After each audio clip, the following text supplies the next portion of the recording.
The most feared man in Chicago stood frozen in his own bedroom. Not because someone held a gun to his head, but because the woman he just married whispered four words that cracked something inside him he didn't know still existed. Please, don't touch me. Her voice broke like glass hitting concrete. And when Lucian Vexley looked closer, past the ivory gown and the flawless makeup, he saw bruises. Old ones, deep ones, the kind that don't come from accidents. Someone had destroyed this woman long before he ever put a ring on her finger, and that someone was still out there. If you want to know what happens when a monster falls for the one person he can't protect with violence, stay until the very end. Hit that like button, drop a comment with the city you're watching from, so I can see how far this story travels. Now let me take you back to the beginning. The wedding was a performance, and everybody in that ballroom knew it. 300 guests packed the grand hall of Blackthorn Manor on a Tuesday night in November. Politicians sat next to drug traffickers. Judges shook hands with arms dealers. Women in couture dresses laughed too loud and drank too fast because the alternative was acknowledging what this place really was. A cathedral built on blood money, disguised with gold trim and imported marble. Lucian Vexley stood at the altar with his jaw tight and his hands behind his back. 34 years old, 6'2". A face that might have been handsome once, but now carried the kind of hardness that made people cross the street. His knuckles were scarred from a decade of conversations that ended with someone on the floor. His dark eyes moved across the room with the precision of a man who cataloged exits and threats before he registered human faces. He didn't smile when the bride appeared. Serafina Vale walked down the aisle alone. No father to give her away. No bridesmaids trailing behind. Just a woman in a custom ivory gown moving through a sea of wolves with her chin raised and her spine so rigid it looked like it might snap. She was 27, pale skin, dark auburn hair pinned back with a severity that aged her. Beautiful in the way a statue is beautiful. Cold, distant, deliberately unreachable. The photographers later said she was the most stunning bride they'd ever shot. They also said she never once looked her groom in the eye. The ceremony lasted 9 minutes. No personalized vows. No tears of joy. No kiss that lingered. Lucian pressed his lips to hers for exactly 1 second, a business handshake disguised as intimacy. And she didn't flinch, but her entire body locked up like someone bracing for a car crash. The guests applauded anyway, because this wasn't about love. This was about territory. The Vale family controlled the eastern seaboard's shipping routes, ports, cargo lanes, customs officials on every payroll that mattered. The Vexley Syndicate owned Chicago and everything west of it. For 3 years, a quiet war had been bleeding both sides dry. Assassinations dressed as accidents. Warehouses torched at midnight, bodies showing up in the Fox River with their teeth removed so dental records meant nothing. Marcus Vale, Serafina's uncle and the head of her family, had proposed the solution over a dinner that cost more than most people made in a year.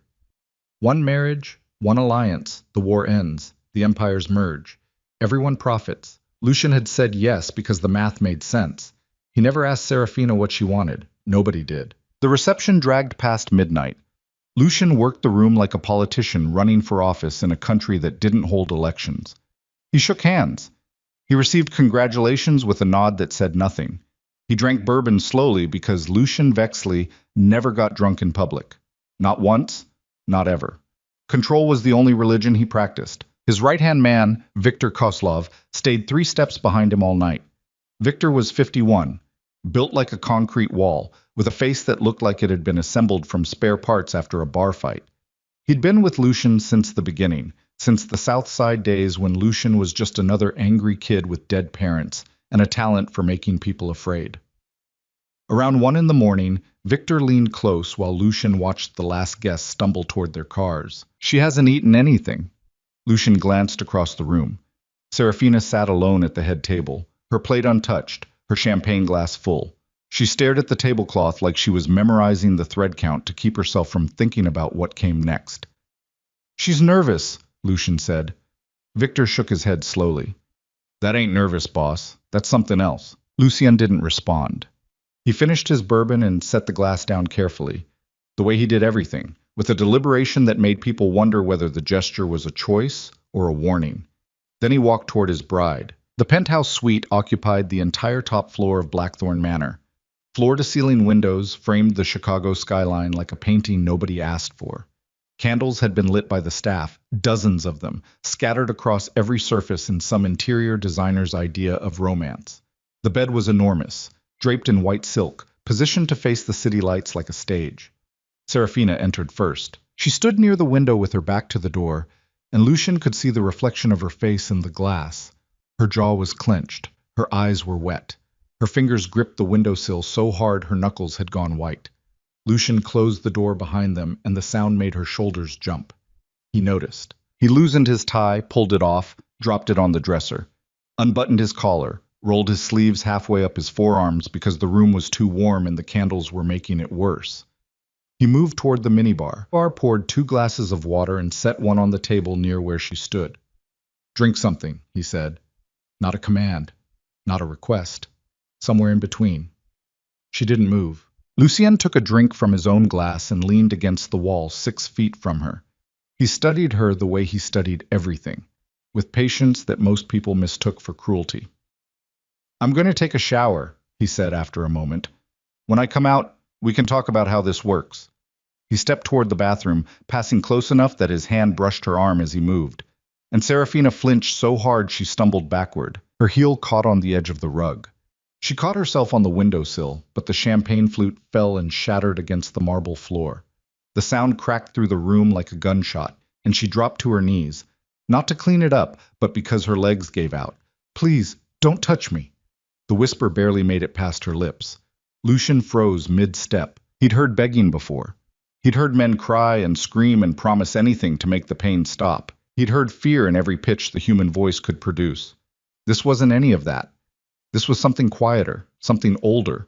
A sound that came from so deep inside a person, it bypassed language and became just raw survival instinct given syllables. He looked down at her. She was on her knees in a $10,000 wedding gown surrounded by broken glass, shaking so hard the fabric trembled. Her breathing came in short, ragged pulls. Too fast, too shallow. The kind of breathing that meant panic was 10 seconds from becoming a full shutdown. And that's when he saw it. The makeup on her left arm had smeared where she'd grabbed the windowsill. Beneath it, a bruise. Bluish green at the edges, meaning it was at least a week old. Not from tonight. Not from him. His eyes moved to her wrists. Thin scars, barely visible unless you knew what you were looking at. Some horizontal, some ragged, some old enough to have faded into silver lines that could be mistaken for nothing if you weren't paying attention. Lucian Vexley was always paying attention. He took one step back. Then another. He lowered himself slowly into the chair across the room, not because he was tired, but because he understood that the most dangerous thing he could do in this moment was stand over her. "I'm sitting down," he said quietly. "I'm not going to touch you. I'm not going to come any closer." She didn't look up. Her breathing was still ragged. "Serafina." Her name in his mouth seemed to reach her. She raised her head just enough to look at him through wet eyes. "I'm not going to touch you," he repeated. "Not tonight. Not until you say so. Do you understand what I'm telling you?" Something passed across her face. Confusion. Disbelief. The kind of suspicion that comes from learning that every promise is a trap. She nodded once, quickly, like she was agreeing before he changed his mind. Lucian stood up slowly, grabbed a blanket from the bed, and set it on the couch near the window. Then he took a pillow and walked to the other side of the room. "You take the bed. I'll sleep here." She stared at him. "Go to sleep, Serafina." He lay down on the couch, fully dressed, shoes still on, shirt still buttoned, and turned to face the ceiling. He listened to her breathing slowly, painfully stabilize over the next 20 minutes.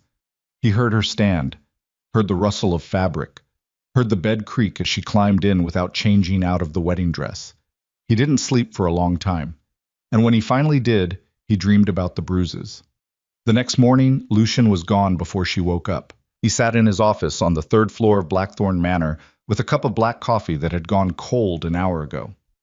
The room was dark, curtains drawn, desk lamp off, only the gray November light leaking through gaps in the heavy fabric. He'd been sitting in the same chair since 5 a.m., staring at the wall, doing something he almost never did, thinking about someone other than himself. Victor knocked twice and entered without waiting. "Morning briefing. The Caruso shipment needs your sign-off. DeLuca's crew wants a sit-down about the West Loop territory. And your new wife's uncle called twice already asking how the night went. Victor paused. His exact words were, I trust the union has been properly consummated. Lucian's jaw flexed. Tell Marcus Vale to mind his own business. Victor raised an eyebrow but said nothing. 20 years working for Lucian had taught him exactly when to push and when to shut his mouth. This was a shut-your-mouth moment. One more thing, Lucian said without looking up. I need everything on Serafina. Before us. Before the arrangement. Everything. Everything meaning what? Medical records. Travel history. Prior relationships. Anyone she lived with, dated, talked to. I want names, dates, and photographs. Victor studied him. You think she's compromised? Working for someone? No. Then what's this about? Lucian finally looked up. His eyes were flat. The kind of flat that preceded the worst decisions he'd ever made. Someone hurt her, Vic, before us, and I need to know who. Victor's expression didn't change, but something shifted behind his eyes. The kind of micro-reaction that only happened when something genuinely surprised him. I'll have it by Thursday. He had it by Wednesday. The file was thick. 47 pages printed on cream-colored paper, assembled by 3 private investigators who worked exclusively for the Vexley Syndicate, and who knew better than to ask questions about why. Lucian read it alone in his office with the door locked. The name that kept appearing was Damien Cross, 38 years old, founder and CEO of a tech company that had gone public 2 years ago, making him worth something north of $900 million. Philanthropist. Regular at charity galas. Board member of 3 nonprofits dedicated to women's health. An irony so vicious Lucian nearly tore the page. Damien Cross and Serafina Vale had been in a relationship for 4 years. The official story, the one that showed up in magazine profiles and society columns, painted a picture of a glamorous couple living a dream life. Penthouses in Manhattan. Vacations in the south of France. Red carpet appearances where Serafina smiled and Damien held her waist with the possessive casualness of a man displaying a trophy. The unofficial story was different. 2 emergency room visits documented in the file. The first, a fractured rib, attributed to a fall downstairs. The second, a dislocated shoulder, attributed to a tennis accident, both treated at private medical facilities that catered to the wealthy and the discreet, both followed by sizable donations from Cross Industries to the hospitals in question. There were police reports too, 3 of them, all filed and then withdrawn within 48 hours. The officers who handled the cases had all received promotion shortly afterward. One of them now drove a car that cost more than his annual salary. Lucian read every page twice. Then he called in Anton Reyes, his intelligence specialist, a man in his mid-40s who looked more like a high school math teacher than someone who made his living breaking into secure databases and bribing surveillance contractors. I need footage, Lucian said. Private security cameras at every venue Damien Cross attended with Serafina Vale in the last 4 years. Clubs, restaurants, hotel lobbies, charity events. Anything with a camera that recorded them together. Anton nodded. That's a lot of footage. Then start now. It took 5 days. 5 days of Lucian barely sleeping, barely eating, running the syndicate on autopilot, while Anton compiled hours of grainy security footage on a series of encrypted drives. 5 days during which Serafina moved through Blackthorn Manor like a ghost wearing expensive clothes, silent, careful, pressing herself against walls when she heard footsteps, eating alone in her room with the door locked. She spoke to no one. The staff noticed. Of course they noticed. Elena, the head housekeeper, a severe woman in her 60s who had worked for the Vexley family since before Lucian was born, reported to Victor that Mrs. Vexley had not used the shower for 2 days, that she folded her clothes with a precision that bordered on obsessive, that she kept the curtains closed at all times and flinched when anyone knocked. Victor passed this information to Lucian, who received it in silence and then went back to watching footage. The first video was from a charity gala in Manhattan, 14 months ago. High-angle security camera, mounted above the bar. Serafina in a black dress, standing next to Damien, both holding champagne. To any casual observer, they looked perfect. Beautiful couple. Appropriate amount of closeness. Appropriate smiles. But Lucian wasn't a casual observer. He noticed how Serafina's smile dropped the instant Damien looked away. How she held her champagne glass with both hands like she needed something to grip. How, when Damien leaned in to whisper something, Her entire body went still. Not relaxed, not comfortable, but frozen. The stillness of prey. The second video was worse. A rooftop restaurant. Damien and Serafina at a private table. The footage was silent but clear. They were arguing, or rather, Damien was talking and Serafina was shrinking. His hand was on the table, palm down, fingers spread like he was holding the surface in place. Her hands were in her lap, hidden. When he reached across and grabbed her wrist, she didn't pull away. She just closed her eyes. The third video destroyed something inside Lucian that he would never get back. A rooftop party. Summer. Serafina stood near the railing in a blue dress while Damien held court with a group of investors. At some point, he broke away and walked toward her. The camera caught his face as he leaned in close, smiling, casual, the picture of charm. But his hand was on the back of her neck, squeezing. And Serafina was crying, silently, tears running down her face while she smiled for the room. Lucian had one of his lip readers analyze the footage. The words came back typed on a single sheet of paper. You belong to me, even if you marry someone else. Lucian sat in his office staring at that sentence for 11 minutes. Then he picked up the whiskey glass on his desk and squeezed until it shattered in his hand. Blood ran between his fingers and dripped onto the file, and he didn't notice. He didn't feel it. The pain in his hand was nothing compared to the thing expanding in his chest.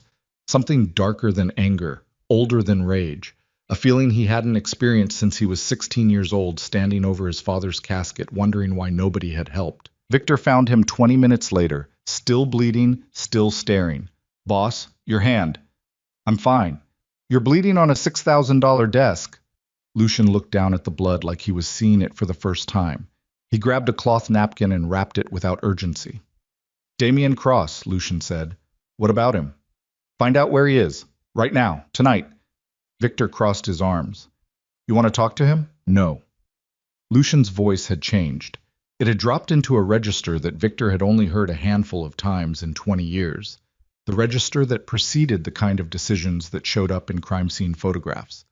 I want to know where he sleeps, where he eats, who protects him, who funds him. I want to know the name of every person who knew what he was doing to her and looked the other way. Victor waited a beat. And then what? Lucien looked at him with eyes that had lost every trace of the calculated control that defined him. And then I'm going to take everything from him. The weeks that followed were the strangest of Lucian's life. By day, he orchestrated the slow, methodical dismantling of Damien Cross's world with the patience of a man building a bomb. He mapped Cross's business connections, his political allies, his financial structure. He identified the weak points, the overextended credit lines, the regulatory shortcuts, the offshore accounts that wouldn't survive scrutiny. He assigned teams to each vulnerability with specific instructions. Don't move yet. Just watch. Wait for my word. By night, he sat outside Serafina's bedroom door.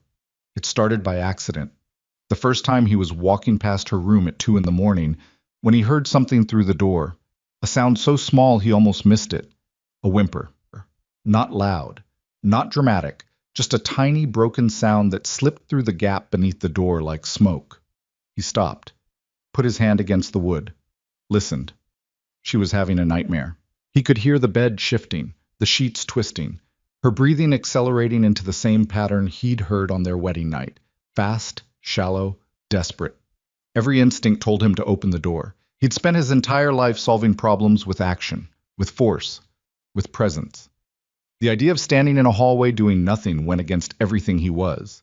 But he stayed. He slid down against the wall, pulled a cigarette from his jacket, and lit it. The smoke curled toward the ceiling, and he sat there listening to her fight through a nightmare he couldn't see. In a room he wouldn't enter, against an enemy he hadn't reached yet.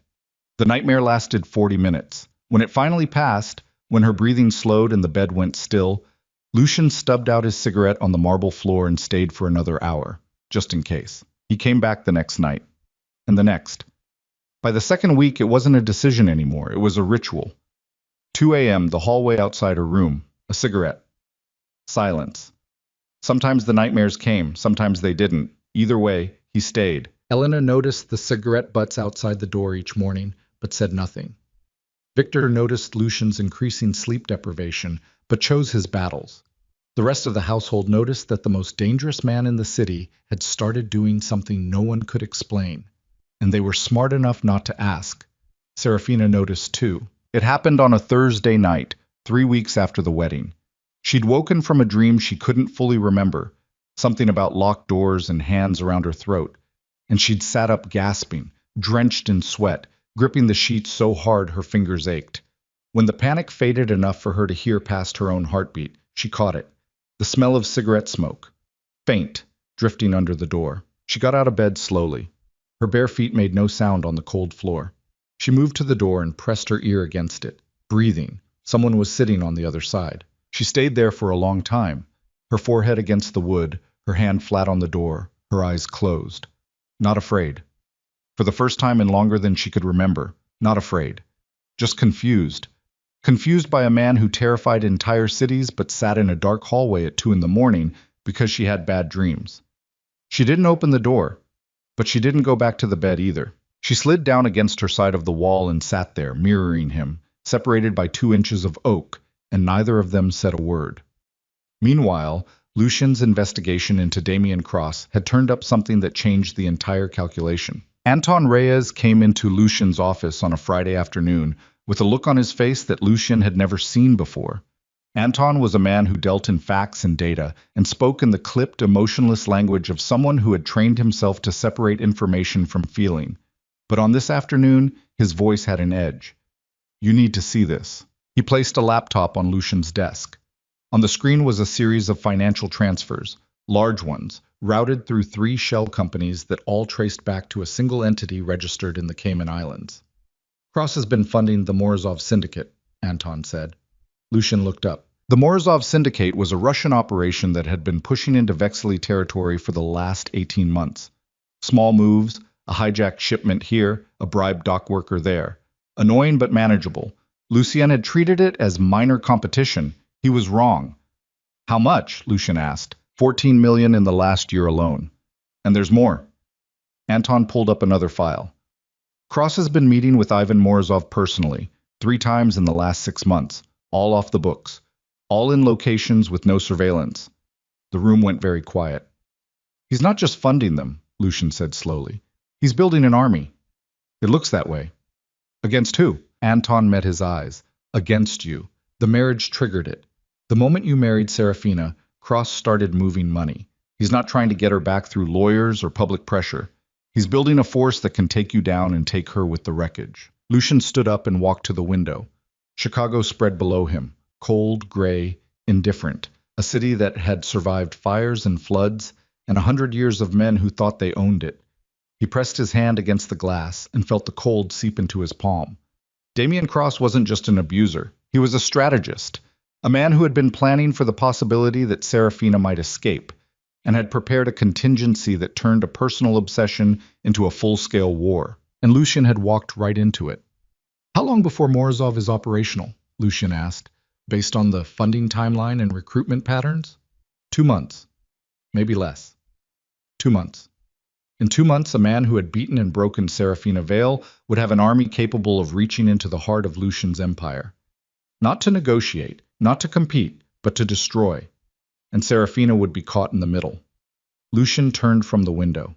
"Call everyone in, Victor, the captains, the entire council, tonight." "What's the play?"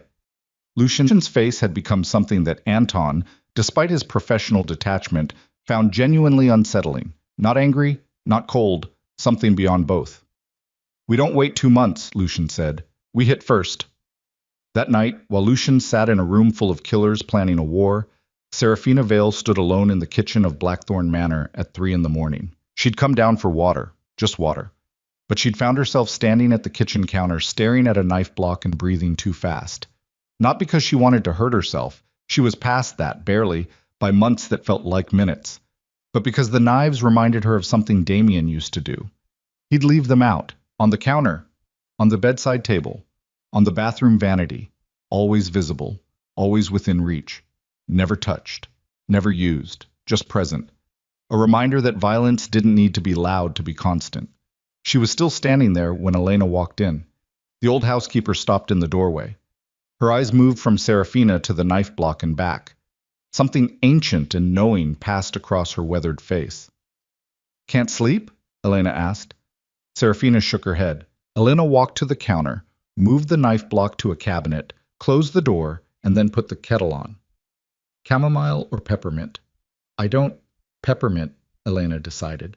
She pulled 2 mugs from the shelf and sat down at the kitchen island. They drank tea in silence for 15 minutes.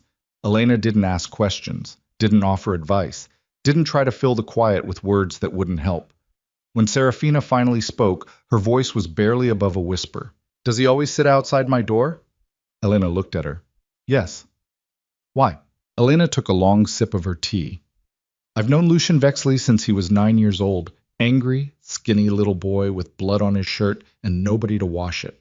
I've watched him become things that would make most people sick, but I've also watched him sit outside your door every single night for 3 weeks. She set down her mug. I don't know why, and I think if you asked him, he wouldn't know either, but it's the first decent thing I've seen him do in 25 years. Serafina wrapped both hands around her mug. I don't know how to trust someone like him. You don't have to, Elena said. Trust takes time. And time is the one thing that man will give you. Serafina stared into her tea, and somewhere deep inside the shell that years of abuse had built around her, a shell so thick she'd forgotten there was anything underneath it, something cracked, not broke, not opened, just cracked. It was the tiniest fracture, the smallest possible shift, but it was there, and once a crack begins, it doesn't stop. Upstairs, in the war room, Lucian Vexley was staring at a map of Chicago with red pins marking Morozov positions when his phone buzzed. An unknown number, a text message, 5 words. She was never yours, Vexley. He stared at the screen. Then a second message arrived. A photograph. Serafina, standing in the kitchen of Blackthorn Manor, taken from outside the window. From the garden. From inside his own perimeter. Damien Cross had eyes inside Blackthorn. And the war had already begun. Lucian didn't breathe for 6 seconds. He stared at the photograph on his phone. Serafina standing in his kitchen, captured through a window that was supposed to be behind 3 layers of security, 2 armed patrols, and a surveillance grid he'd spent $4 million installing. The image was sharp, recent, taken from the East Garden based on the angle, close enough to read the label on the tea box Elena had left on the counter, close enough to touch her. He looked up from the phone. The war room was still full. Victor, the 4 captains, Anton Reyes, 2 communications specialists, all of them watching him because they'd been mid-sentence when his face changed. Everyone out. Nobody moved. Now. The room cleared in 8 seconds. Victor was the last one standing, hand on the doorframe, reading Lucian's expression with the instinct of a man who had spent 2 decades translating silence into threat levels. What happened? Lucien turned the phone screen toward him. Victor's face didn't change. It never did. But his hand dropped from the doorframe and both fists closed at his sides. Slowly, deliberately, like he was wrapping his fingers around someone's throat in his mind. When was this taken? Tonight. Within the last hour. She was in the kitchen at 3. The East Garden camera would have caught... Would it? Lucian's voice was low and flat. Would it, Vic? Because someone walked through my perimeter, stood 20 feet from my wife, took a photograph, and walked out. So either the cameras failed or someone turned them off. The implication landed like a brick through glass. Victor pulled out his own phone and dialed. Get me the East Garden footage from 2 to 4 a.m., every angle, every frame. If there's a gap, I want to know exactly how long and who had access to the system during that window. He hung up and looked at Lucian. We have 31 people with grounds access tonight. 12 on perimeter rotation, 7 with camera system credentials. Then we have a problem, Lucian said, because one of those people works for Damien Cross. He walked to the window and pressed his forehead against the cold glass. Below, Chicago glittered with the indifference of a city that had watched men like him rise and fall for 100 years. Somewhere out there, Damien Cross was sitting in a room just like this one, smiling at his phone, knowing exactly what that photograph would do. Not a threat, a message. I can reach her whenever I want. Lock the house down, Lucian said without turning around. Nobody enters or leaves without my authorization. Double the interior patrols. And Vic, I want her moved to the East Wing, my wing, the room across from mine. Victor paused. She's not going to like that. I don't care what she likes. I care that she's breathing tomorrow. Victor left. Lucien stayed at the window and typed a response to the unknown number. 3 words. Come get her. The message was delivered. Then read. Then nothing. No response. No typing indicator. Just silence from a man who understood that psychological warfare was fought in the spaces between words. Lucian pocketed the phone and sat down in the dark. He didn't go to her door that night. For the first time in 3 weeks, the hallway outside Serafina's room was empty. She noticed. At 2:47 a.m., Serafina woke from a dream she couldn't remember and lay in the dark listening. No cigarette smoke, no breathing through the door, no presence on the other side of the wood, just empty hallway silence and the distant hum of the heating system. She told herself it didn't matter. She told herself she didn't need a killer sitting outside her door to feel safe. She told herself she'd survived years without anyone guarding her sleep, and she could survive tonight. She didn't fall back asleep until dawn. The next morning, everything was different. Serafina stepped out of her room at 8:15 and found 2 men she'd never seen before standing in the hallway. Large men, armed. They didn't speak to her. They just fell into step, one in front, one behind, and followed her to the kitchen like shadows with earpieces. Elena was already there, pouring coffee. "What's happening?" Serafina asked. Elena set the coffee pot down with a care that seemed deliberate. "Mr. Vexley has increased security." "Why?" Elena looked at her with an expression that contained something Serafina couldn't quite name. Pity, maybe, or the careful neutrality of someone who knew too much and had been told to share none of it. "You'd have to ask him." Serafina found Lucian in his office 40 minutes later. She had to pass through 2 checkpoints to get there. Actual checkpoints, in a hallway of his own house, with men who checked her name against a list before letting her through. The absurdity of it almost made her laugh. Almost. The office door was open. Lucien sat behind his desk looking like he hadn't slept. His shirt was wrinkled. The same shirt from yesterday.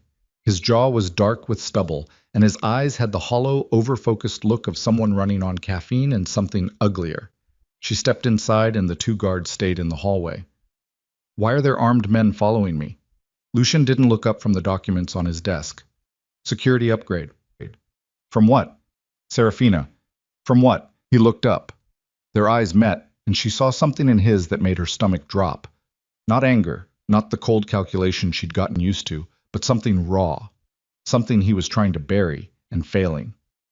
"Someone took a photograph of you last night, in the kitchen, from outside the window." The blood drained from her face. "It was sent to my phone from an unregistered number. The angle indicates it was taken from inside the East Garden, inside my perimeter." She gripped the back of the chair in front of his desk. Her knuckles went white. "Damien." It wasn't a question. "Sit down." "I don't want to sit down." "Sit down, Serafina." She sat. Not because he told her to, because her legs were failing. "He has someone inside," Lucian said. "Someone on my staff. Someone with access to the grounds, and probably the camera system. I don't know who yet, but I'm going to find out." Her breathing had gone shallow again. That pattern. The one he recognized now. The one that meant she was leaving the present and falling backward into a place where every wall was closing in. "Hey." His voice changed, softer. Not gentle. Lucien didn't do gentle, but deliberate, grounded. "Look at me." She did. "He's not getting in here, do you understand? I don't care how many people he's bought. I don't care what he's planned. He's not touching you." "You don't know him," she whispered. "I know enough." "No, you don't." Her voice cracked and something behind her eyes shifted from fear to something fiercer. "You think he's some rich guy with a temper. He's not. Damien doesn't lose. He doesn't stop. He doesn't get bored and move on. He dismantles people, piece by piece. He'll take your business, your allies, your reputation, and when you have nothing left, he'll take me back and he'll make sure I know it was my fault for running." The room was very quiet. "Is that what he told you?" Lucian asked. "It's what he did. To every person who ever tried to help me. My friend Rebecca introduced me to a lawyer. 3 weeks later, Rebecca lost her job, her apartment, and her custody case. My therapist suggested I leave him. 2 months later, her practice was under investigation for insurance fraud that didn't exist." Serafina's hands were shaking in her lap. "He doesn't just hurt you. He erases the people around you until you're completely alone. Until you believe that leaving is more dangerous than staying." "Dios." Lucien leaned back in his chair and studied her. "How long?" "How long what?" How long did it take before you stopped trying to leave? The question hit her like a slap. She looked away. Her jaw tightened and he watched her fight through something, shame, maybe, or the specific kind of rage that comes from knowing the answer and hating yourself for it. 18 months, she said quietly. After the second time he broke my ribs, I stopped calling anyone. After the third time, I stopped leaving the apartment. After the fourth, she trailed off. Her eyes were dry, but her voice wasn't. After the fourth time, I started believing I deserved it. Lucian's hand tightened on the arm of his chair until the leather creaked. You didn't. I know that now. Knowing it and feeling it are different things. He stood up and walked to the window. He needed distance. Not from her. From himself. From the thing building in his chest that wanted him to find Damien Cross right now, tonight, and end this with his hands. I'm moving you to the East Wing, he said. My wing, the room across from mine, non-negotiable. I said non-negotiable. She stood up. And I said I didn't agree to be moved around like furniture in your house. They stared at each other across the desk. Two broken people with completely different damage trying to communicate across a gap that neither of them had the tools to bridge. This isn't about control, Lucian said. It feels like control. The words landed and he saw the flash in her eyes. The recognition that she'd just compared him to Damien. She hadn't meant to. He knew that. But the comparison hung in the air between them like smoke, and neither of them could wave it away. I'm not him, Lucian said. His voice was quiet, but there was something underneath it that trembled. I know. Do you? She didn't answer. She picked up the coffee mug Elena had given her and walked out of the office without looking back. She moved to the East Wing that afternoon. She didn't fight it again. Not because she'd accepted it, but because she'd seen the photograph. Victor showed it to her at Lucian's instruction. The image of herself in the kitchen, oblivious, vulnerable, framed in a window like a target. She'd looked at it for a long time without speaking and then handed the phone back and asked which room was hers. The mole hunt tore through Blackthorn Manor like a disease. Lucien's approach was methodical and merciless. Over the next 72 hours, every member of his household staff and security detail was subjected to what Victor euphemistically called enhanced vetting, a process that involved financial audits, phone clones, and interviews conducted in a basement room where the acoustic tiles muffled everything. The house became a pressure cooker. People who had worked together for years started watching each other sideways. Conversations stopped when someone new entered a room. Meals were eaten in silence, with eyes darting over plates and forks frozen midway to mouths. On the second day, Lucian fired 3 perimeter guards whose financial records showed unexplained deposits in the past 6 months. All 3 swore innocence. One of them, a man named Brennan, who'd worked Vexley Security for 8 years, got loud about it. This is garbage, Lucian. 8 years I've been loyal. 8 years I've bled for this family. And now you're tossing me because some algorithm flagged a wire for my ex-wife's mother? Lucien looked at him from behind his desk with an expression that carried the weight of a coffin lid. The deposit was $16,000, Brennan. Your ex-wife's mother lives on Social Security in a 1-bedroom in Cicero. Where did the money come from? She sold her car. She doesn't have a car. She takes the bus. Victor checked. Brennan's face went the color of old cement. His mouth opened and closed twice. The room was very still. I didn't sell anyone out, he said, but the conviction had drained from his voice like water through cracks. Then you won't mind if we hold on to your phone, your laptop, and your access credentials while we verify that. You'll be contacted when the review is complete. If you're clean, you'll be compensated for the inconvenience. And if I'm not clean? Lucien just looked at him. Brennan left without another word. But the mole wasn't Brennan. And it wasn't the other 2 guards either. The real breach came from a direction nobody expected. On the third night, Anton Reyes walked into Lucian's office at 11 p.m., carrying a tablet with an expression that suggested he'd rather be anywhere else in the world. I found the gap in the camera footage, Anton said.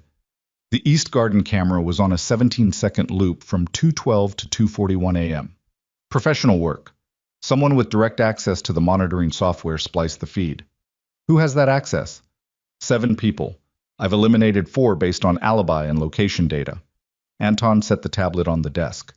Of the remaining 3, 1 stands out. Lucian looked at the screen. The name made his blood go cold. Jonas Cade. 29 years old, former military. Hired 18 months ago as part of an expansion of Lucian's personal security detail. Vetted by Victor personally. Stationed inside the manor, with full camera system credentials and unrestricted grounds access. And according to phone records Anton had extracted from a cloned SIM card, Jonas Cade had made 11 calls to a prepaid number in the last 3 weeks. A number that traced to a relay service, that traced to a server that traced to a shell company that traced to Damien Cross. 18 months. Cross had planted Jonas a year and a half ago.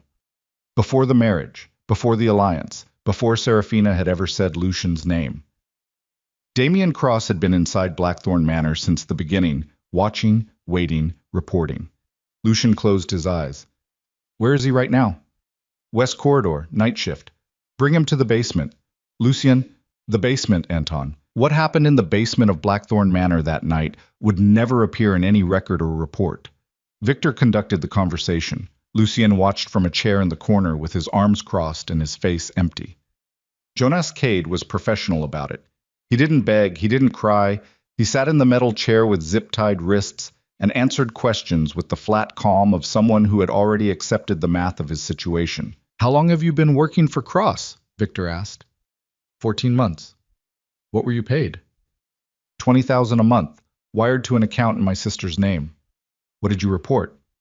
Everything, schedules, security rotations, staff movements, Lucian's habits, her habits. Lucian spoke for the first time. Did you take the photograph? Jonas looked at him. Something flickered behind his eyes. Not regret exactly, but recognition. The recognition that he was talking to the thing he should have been most afraid of all along. No, someone from outside came through this garden. I looped the cameras so they could get in and out clean. I didn't know they were going to take a photo. Cross told me it was a dry run. A dry run for what? Jonas swallowed. Extraction. The word dropped into the room like a stone into deep water. I wants to take her, Jonas said. Not now. Not yet. He's waiting for the right moment. Something public. Something that makes you look weak. He wants the whole city to see that you can't protect what's yours. Lucian uncrossed his arms. He leaned forward in his chair. The candlelight in the basement caught the angles of his face and turned them into something that barely looked human. When? I don't know the date. He doesn't tell me operational details. I'm just the inside man. Who else is compromised? Nobody in the house. I'm the only one. But he has people outside. Mercs. Former private military. At least 12. Maybe more. They've been staging in a warehouse on the south side for the past 2 weeks. Victor looked at Lucien. Lucien didn't look back. One more question, Lucien said. Did you ever see him hurt her?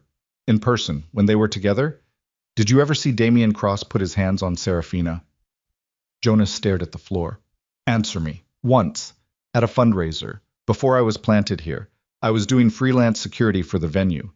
He grabbed her by the hair in a service hallway and slammed her against a wall. She didn't make a sound. Not one sound. Just stood there and took it. Jonas looked up. That's why I took the job when Cross offered it. Not because I agreed with what he was doing, because the money was good and I told myself it wasn't my problem. The room went silent. Lucien stood up. Vic, handle it. He walked up the basement stairs and didn't look back. At 4:17 in the morning, Lucien knocked on Serafina's door. He heard her stir, heard her feet on the floor. The door opened 2 inches, the chain still on, and she looked at him through the gap with sleep-blurred eyes and hair falling across her face. What's wrong? We found the mole, he said. It's handled. She searched his face. What does handled mean? Means you're safe. That's not what I asked. He leaned one shoulder against the doorframe. He was exhausted, 4 days of barely sleeping. His eyes were red and his face was drawn, and for the first time since she'd met him, Lucien Vexley looked like what he actually was, a 34-year-old man carrying the weight of an empire that was trying to crush him. I found the person who looped the cameras, he said. One of my own people, planted by Damien over a year ago. She inhaled sharply. Cross has been watching this house since before we were married. Before the alliance was even finalized. He knew this was coming and he prepared for it. Prepared for what? Lucien hesitated. He was choosing his words and she could see it. The calculation happening behind his eyes. The assessment of what she could handle and what would break her. Don't do that, she said. Do what? Decide what I can hear. Damien used to do that. He'd filter everything, so I never had the full picture. So I was always confused, always dependent. If you want me to trust you, tell me the truth. The words hit him harder than she intended. He saw it register on her face, the flicker of awareness that she'd just drawn a line between him and the man who'd destroyed her. Cross is planning to take you, Lucian said. Not by force. Not yet. He wants to do it publicly. He wants to humiliate me and reclaim you in front of the entire syndicate. He has mercenaries staging somewhere in the city. I don't have a date, but it's coming. She didn't flinch. She didn't cry. She stood behind the chain-locked door and absorbed the information with a stillness that was more frightening than any panic attack he'd witnessed. What are you going to do? She asked. I'm going to find him before he moves. And then? Serafina. And then what, Lucy? Are you going to kill him? The question hung in the 2-inch gap between them. Would you want me to? She stared at him. Her lips parted, but nothing came out. The answer lived somewhere inside her that she wasn't ready to reach. A dark place where the woman who'd survived 4 years of torture kept a list of things she'd never say out loud. I want to stop being afraid, she whispered finally. I don't care what that costs. He held her gaze for a long moment. Go back to sleep. He pushed off the doorframe and started down the hallway. He was 4 steps away when her voice stopped him. Lucienne. He turned. She'd unchained the door. It stood open. Not wide, but enough. She stood in the frame in an oversized shirt with her arms wrapped around herself and her bare feet on the cold marble. Thank you, she said, for sitting outside the door. All those nights. Thank you. Something moved across his face that he couldn't control. Something he would have killed to hide. It was there for half a second, vulnerability, naked and unguarded. And then it was gone, replaced by the mask he'd worn since he was 16 years old. Don't thank me, he said. I'm not a good man, Serafina. I know what you are. Then you know that what's coming next is going to be ugly. I know.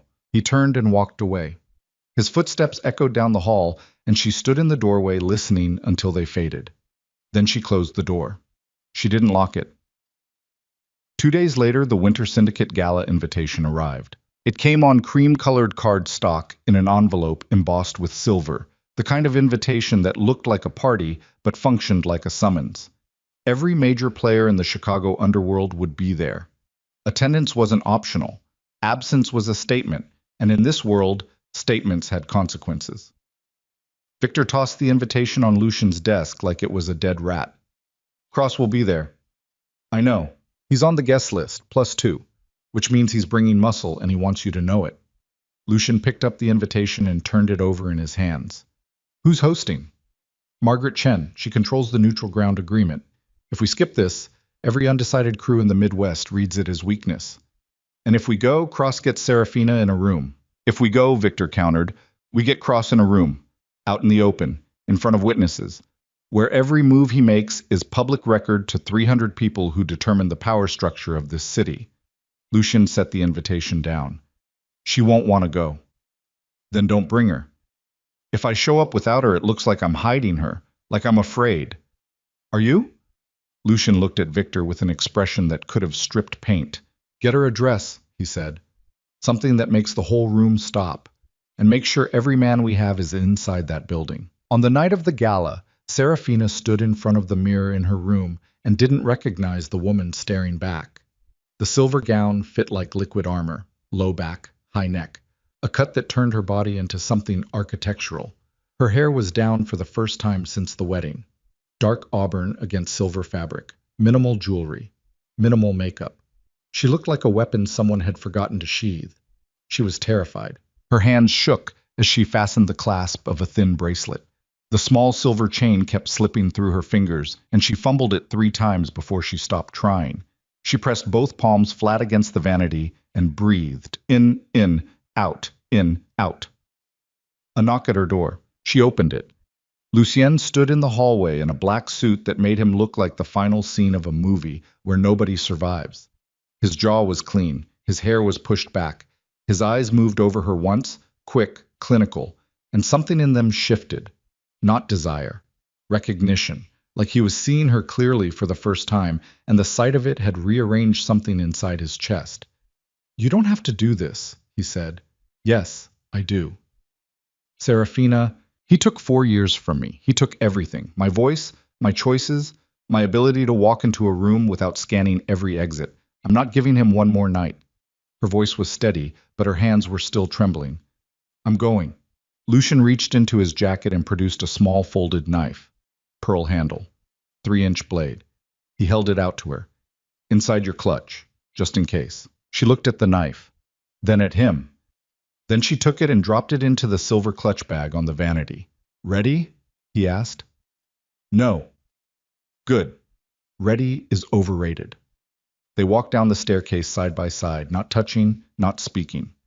Victor waited at the bottom with 4 cars and 12 armed men. The convoy pulled out of Blackthorn Manor at 8:30 p.m. and cut through Chicago like a funeral procession in reverse. Serafina stared out the window the entire drive. Lucian watched her reflection in the glass and memorized the way her jaw tightened every time they passed a streetlight, the way her fingers curled and uncurled in her lap, the way she breathed, controlled, deliberate, the rhythm of someone who had learned to manage their own panic through sheer force of will. He wanted to tell her it would be fine. He didn't, because he wasn't sure it would be. The gala occupied the entire top floor of the Meridian Grand, a historic hotel that had survived Prohibition, the Depression, and 2 generations of organized crime by maintaining a strict policy of elegant neutrality. Crystal chandeliers the size of small cars hung from vaulted ceilings. An orchestra played something classical in the southeast corner. 300 guests moved through the space in tuxedos and gowns, carrying champagne and grudges with equal grace. Serafina descended the main staircase beside Lucien and the room reacted. Conversations paused mid-sentence. Heads turned. Someone near the bar actually set their drink down to watch. She moved through the attention like a woman walking through fire. Eyes forward, chin level, every step placed with the kind of precision that came from years of performing composure she didn't feel. They were 17 steps into the ballroom when she saw him. Damien Cross stood near the far wall holding a champagne flute with the relaxed posture of a man attending a garden party. Gray suit, open collar. That smile, the one she'd seen 1,000 times, the one that looked like charm but functioned like a blade. 2 men flanked him, both large, both watching the room with the trained alertness of professional security. He was already looking at her, had been looking since she walked in. Waiting. Serafina's body betrayed her. 3 years of therapy, 4 weeks of fragile progress, and the moment she saw his face, every circuit in her nervous system fired at once. Her vision narrowed, her hands went cold. Her breathing collapsed into that rapid, shallow pattern that Lucian now knew better than his own heartbeat. Lucian felt her freeze, felt the micro-hesitation in her step, the way her arm stiffened against his. I see him, he murmured without moving his lips. Breathe. I can't. You can. Look at me. She didn't. She couldn't take her eyes off Damien. It was the pull of a wound, the compulsive need to press on the thing that hurts the most. Damien raised his glass toward her across the ballroom and smiled wider. Then he started walking toward them. Lucien's hand moved to the small of Serafina's back, not pressing, just present, the lightest possible contact through the fabric of her gown. She didn't flinch this time. She leaned into it, a millimeter, maybe 2. But he felt it, and the sensation cracked through him like current through a wire. Damien stopped 6 feet away. His eyes moved from Serafina to Lucien and back with the lazy amusement of a cat, watching something it intended to eat. Serafina. He said her name like he owned the syllables. You look incredible. Marriage suits you. She said nothing. Damien turned to Lucien. Mr. Vexley, I don't think we formally met. Damien Cross. He extended his hand. Lucien looked at it like it was covered in something foul. I know who you are, Lucien said. Then you know I'm harmless. Damien grinned, teeth white, eyes dead. Just a businessman paying his respects to the happy couple. Your respects are noted. Move along. Damien tilted his head. The grin didn't falter. That's not very hospitable. I thought the Vexley Syndicate prided itself on civility. You thought wrong. The air between them had turned to glass. Guests nearby had stopped talking. The nearest group of 4, 2 judges and their wives, took a collective step backward without seeming to notice they'd done it. Damien looked at Serafina again. You're quiet tonight. You were always quiet when you were scared. He leaned closer, just slightly, just enough. Some things never change. Lucien stepped forward. One step. Just want one. But the step closed the distance between them to 3 feet and changed the geometry of the conversation from social to lethal. Walk away, Lucian said, while you can. Or what? You'll make a scene? In front of everyone? The great Lucian Vexley losing composure over a woman? Damien's voice dropped to a register meant only for the three of them. You really think marrying a Mafia king erased our history? He turned to Serafina. His eyes locked onto hers with the precision of a sniper finding a target he'd hit 1,000 times before. Ask your wife what happens when she disobeys me. Serafina stopped breathing, and then Damien reached out and grabbed her wrist. The ballroom went silent. Not gradually, not in waves. Every conversation, every laugh, every clink of glass, all of it stopped at once, as if someone had pulled the plug on the entire room. 300 people stood frozen, watching. Lucien moved. He moved so fast that the guests closest to them would later disagree about what they actually saw. 1 second, Damien was standing upright with his hand on Serafina's wrist. The next, his body was airborne, launched backward through a cocktail table that exploded into glass and ice and champagne in a spray that caught the chandelier light and turned it into something almost beautiful. Lucien was on top of him before the glass finished falling. The first punch cracked Damien's orbital bone. The second split his lip wide open. The third, fourth, and fifth were the ones that came from somewhere deeper than anger, somewhere primal and old and starving, the place where Lucien kept every violent impulse he'd spent his adult life learning to control. He hit Damien Cross with everything he had and everything he'd been saving. Security moved. Guns materialized from beneath tuxedos. Damien's 2 men reached for their weapons and were immediately met by 4 of Lucian's people with pistols already drawn. Women screamed. Guests scrambled backward. Someone knocked over the ice sculpture and it shattered across the floor. Lucian pulled a blade from his jacket and pressed it against Damien's throat. Blood ran down Damien's face. His left eye was already swelling shut. His lip was torn, but he was smiling. Through the blood, through the pain, through the wreckage of a $5,000 table, he was smiling. You touch her again, Lucian growled, his voice barely human, and they'll never find enough of your body to bury. Damien laughed, a wet, bubbling sound that pushed blood between his teeth. Too late, he whispered. She'll never stop being afraid of me. Lucian looked up. Across the destroyed ballroom, Serafina stood alone in her silver gown surrounded by broken glass and spilled champagne. She was trembling so violently the fabric shook. Tears streamed down her face. Her mouth was open, but no sound came out. She looked exactly like the woman in every surveillance video Lucian had watched. Frozen, shattered, trapped inside a body that had learned to endure but never to escape. And Damien was right. She was still afraid of him, even with the blade at his throat. Even beaten and bleeding on the floor, even surrounded by Lucian's armed men. Damien Cross still owned the part of Serafina that no amount of violence could reach. Lucian stood up slowly. He wiped the blade on his jacket and put it away. His knuckles were split and bleeding. His breathing was ragged. His suit was ruined. He walked toward Serafina through the wreckage. She flinched when he got close. Not because of him, because every nerve in her body was firing and she couldn't distinguish safety from danger anymore. We're leaving, he said quietly. She nodded without speaking. He didn't touch her. He walked beside her toward the exit, and Victor materialized at his shoulder with a phone already pressed to his ear, barking orders to bring the cars around. Behind them, Damien Cross sat up on the ruined floor, spit blood onto the marble, and watched them leave, still smiling. In the car, Serafina sat pressed against the far door with her arms wrapped around herself. She didn't speak the entire drive. Lucian sat on his side and stared at his bleeding knuckles and thought about what Damien had said. She'll never stop being afraid of me. It wasn't a taunt. It was a diagnosis. When they reached Blackthorn Manor, Serafina went to her room without a word. The door closed. The lock turned. The silence settled over the east wing like dust over a grave. Lucian stood in the hallway outside her door for a long time. Then he walked down to his office, sat behind his desk, and made a decision that he knew would change everything and couldn't be undone.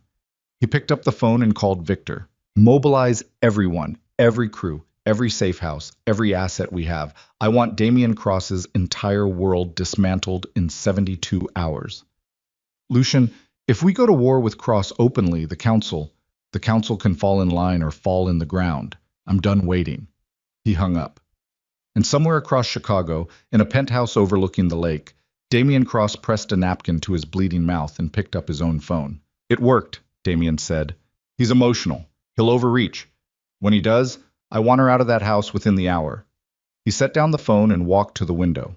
The Chicago skyline glittered below, and the trap he'd been building for 18 months clicked into place. The trap sprung at 3 in the morning, 41 hours after the gala. Lucien had been awake for most of those 41 hours. He'd slept 90 minutes in a chair in his office sometime around noon the previous day. Not real sleep, just the body shutting down briefly before the brain dragged it back. His desk was covered in maps, financial printouts, satellite images of 3 suspected Morozov staging locations on the south side. He had 16 crews in motion across the city. He had judges being quietly pressured. He had cross-industries financial architecture being dismantled from the inside by 3 forensic accountants working in shifts. I thought he was the one doing the dismantling. He was wrong. Victor burst through the office door without knocking, which itself was wrong, because Victor knocked. Victor always knocked. Victor had knocked on every door he'd entered for 20 years out of a discipline so ingrained it was closer to religion than habit. She's gone. The words didn't reach Lucien for a full second. They hung in the air like smoke that hadn't decided which direction to move. Say that again. Serafina. Her room is empty. East Wing cameras show her leaving her room at 2:47 a.m. She walked to the side entrance off the service corridor. The door was propped open from the outside. There are tracks in the frost on the east lawn, 4 sets of boots and 1 set of smaller shoes. They moved toward the tree line. Lucien stood up. His chair scraped back so hard it hit the wall. Who was on interior patrol? Manny Reyes and Dokes, both found in the service corridor. Manny has a head wound. Dokes is unconscious. They were hit from behind, professional, quiet. Lucien's mind was running calculations so fast the room felt like it was compressing around him. In and out in under 2 minutes. Interior patrol neutralized without a gunshot. East wing door propped from outside. 4-man team, which meant they'd been in position before nightfall, which meant they were already inside the perimeter before Lucien had issued a single order at the gala, which meant this wasn't reactive, Lucien said. No. He didn't decide to move because of the gala. The gala was the distraction. While I was beating his face in front of 300 witnesses, his team was positioning here. Victor said nothing. Because there was nothing to say. Lucien grabbed his jacket from the back of the chair and his phone from the desk, and walked out of the office at a pace that made the 2 guards in the hallway scramble to keep up. Get Anton, get everyone. Find out where they went, traffic cameras, tollway records, private airfields within 60 miles.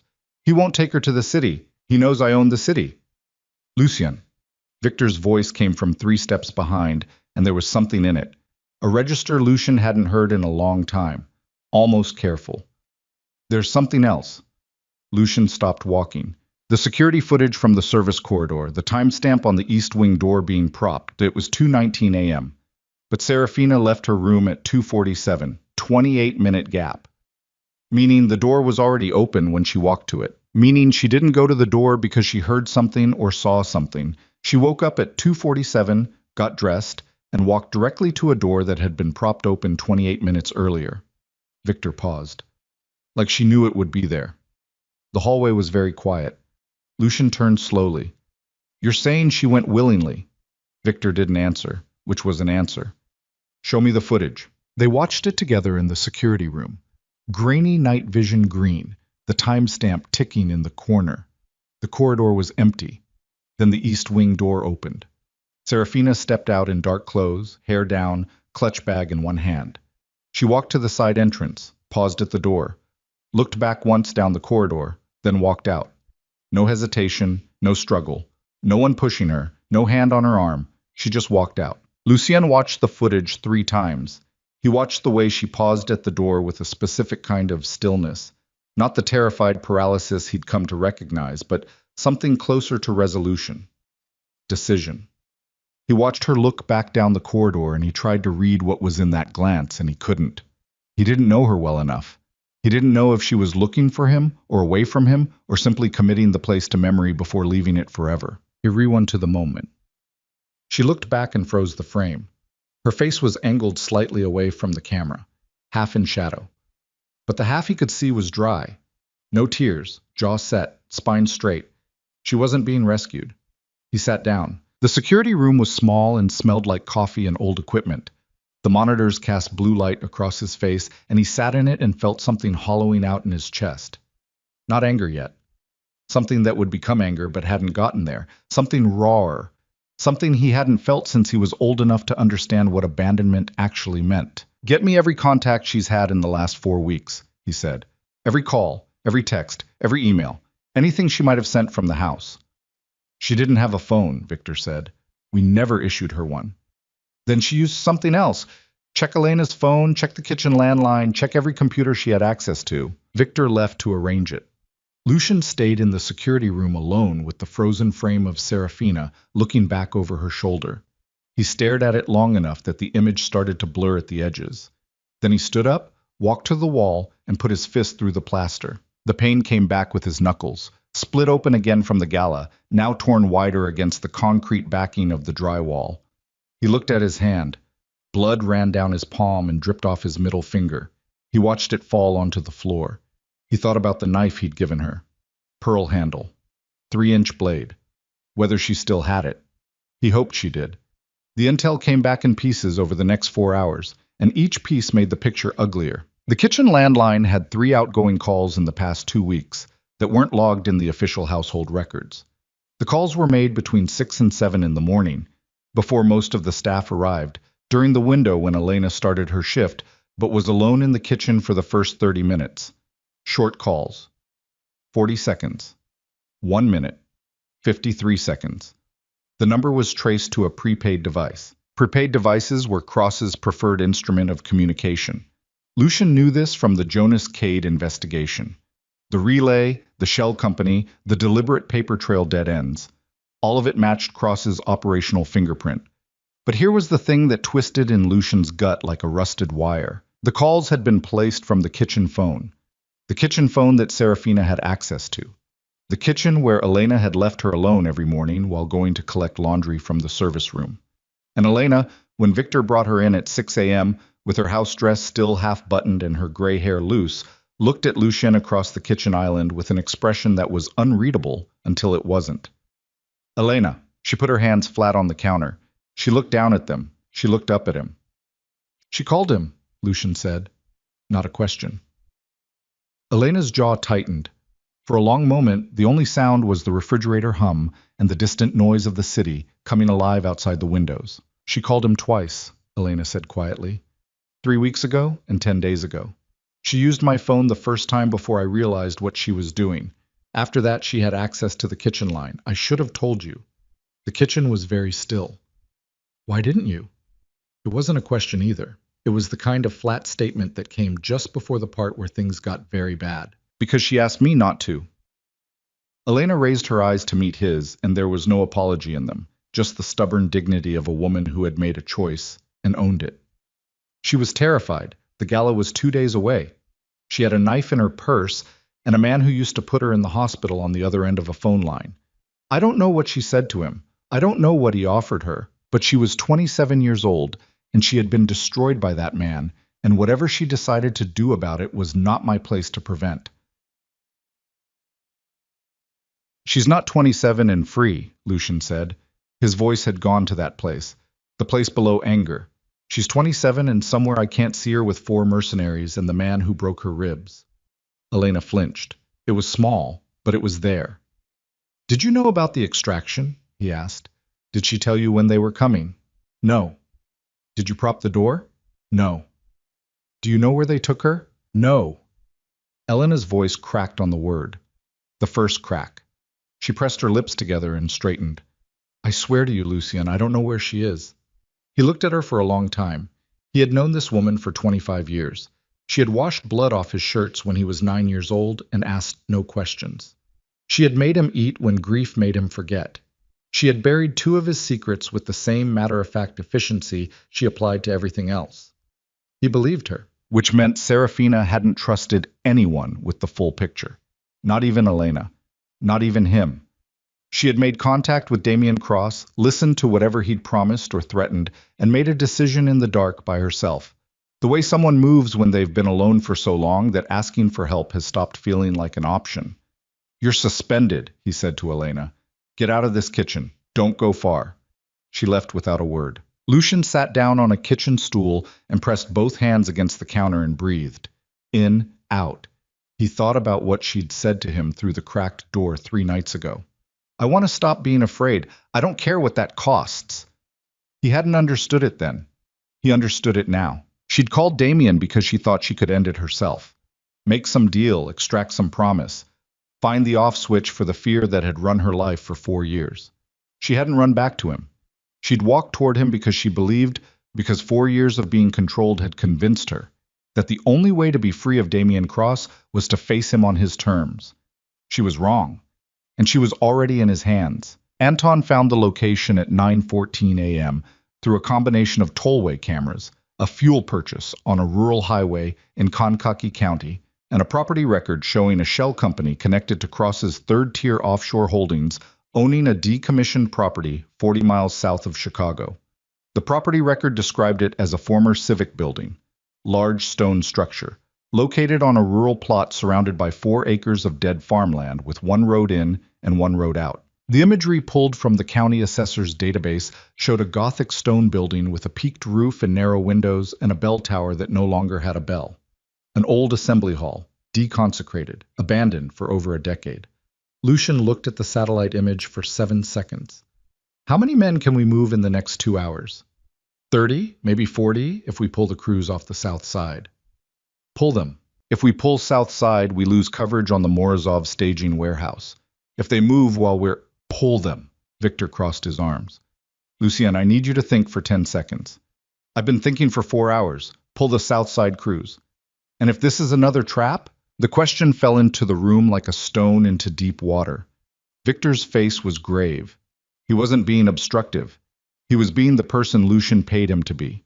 The one who asked the questions everyone else was afraid to voice. He used the gala as a distraction to move her. He used her phone calls to Cross as a way to establish contact he could control. He had a team inside our perimeter before the gala even started. Victor spoke slowly, carefully, like he was navigating broken glass in bare feet. Every move has been designed to make you react, emotionally, quickly, without the calculation you're known for. If you pull everyone and hit that building in a 2-hour window on intel that came together almost too cleanly, you think Anton's been compromised? I think we've already found one mole. I think Cross has been planning this for 18 months. And I think a man who's that patient doesn't just plan one move ahead. Lucian stood absolutely still. He hated that Victor was right. He hated it with a specific burning hatred that had nowhere to go because it was aimed at himself. At the part of himself that had been running on emotion since the moment he saw bruises under Serafina's makeup on their wedding night. Check Anton, he said. I already started, 20 minutes ago before you asked. And? Victor's expression shifted, just slightly, just enough. His brother has a gambling debt, $300,000 owed to a bookmaker who, when you trace the ownership chain back 4 levels, is controlled by a holding company that receives funding from Cross Industries, Lucian said. Cross Industries. The kitchen was completely silent. He doesn't have to be active, Victor said. He might not even know he's compromised. Cross buys the debt, holds it as leverage, calls it in whenever he needs a piece of intel placed or a piece of intel buried.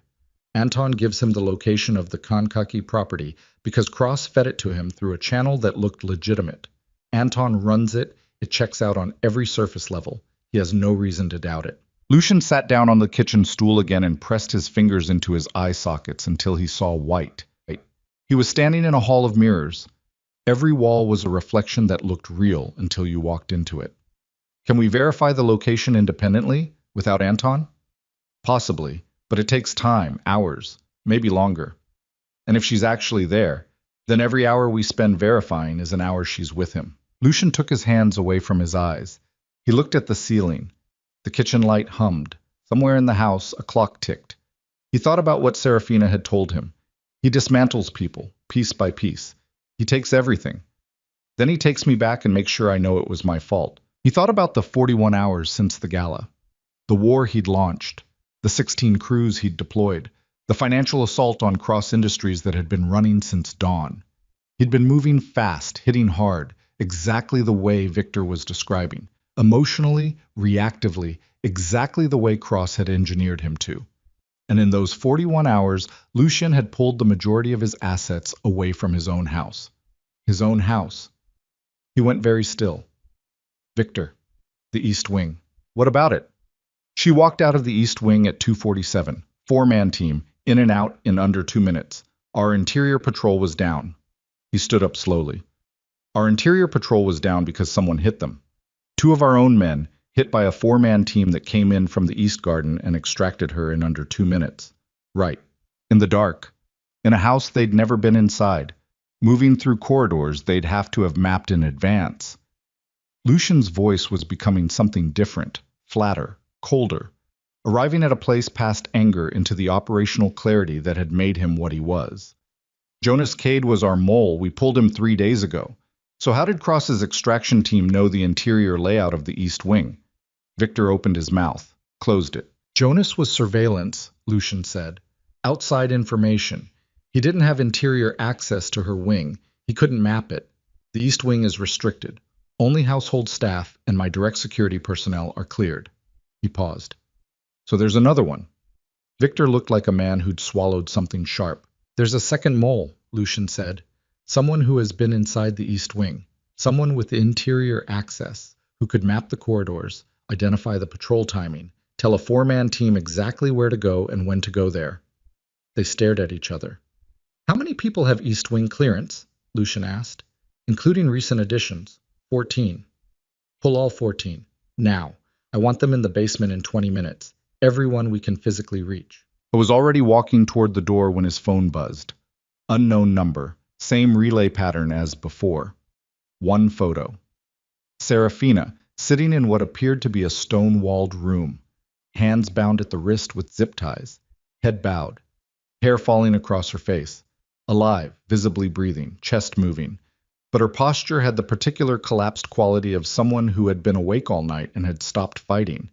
On the table in front of her was the pearl-handled knife. Lucien's knife. Beneath the photo, one line of text. Alone at last. Come alone if you want her back in one piece. Come with an army and I'll send her back in pieces. Then a set of GPS coordinates. Lucien looked at the coordinates. Then at the satellite image of the Kankaki property still open on the table beside him. He compared the coordinates to the address. They matched, which meant one of two things. Either the location was real and Damien was confident enough to confirm it, or the location was real, it was a trap, and Damien was so confident in the trap that confirming the location cost him nothing. Victor read over his shoulder and said nothing. Lucien pulled up a map on his phone and examined the property layout. Single road in, stone building, open farmland on 3 sides. One road in meant one road out. A choke point. If you brought an army down that road, the army was visible from a mile away. If you came alone, you walked into a building surrounded by armed mercenaries. 32 minutes had passed since the photo was taken. The metadata confirmed it. 40 miles of highway. 40 minutes minimum, probably closer to 50, depending on which route. Lucien put his phone in his pocket. I'm going, he said. Absolutely not. He wants me alone. If I bring an army, he'll what? He's going to hurt her regardless. That's the plan. He hurts her, you come running, you walk into the building alone, and 12 mercenaries take you apart. Cross gets rid of his biggest problem and reclaims the woman he's been obsessed with for 4 years. Victor stepped in front of him. Physically stepped in front of Lucien Vexley, which was something Victor had done exactly twice in 20 years, and both times it had been necessary.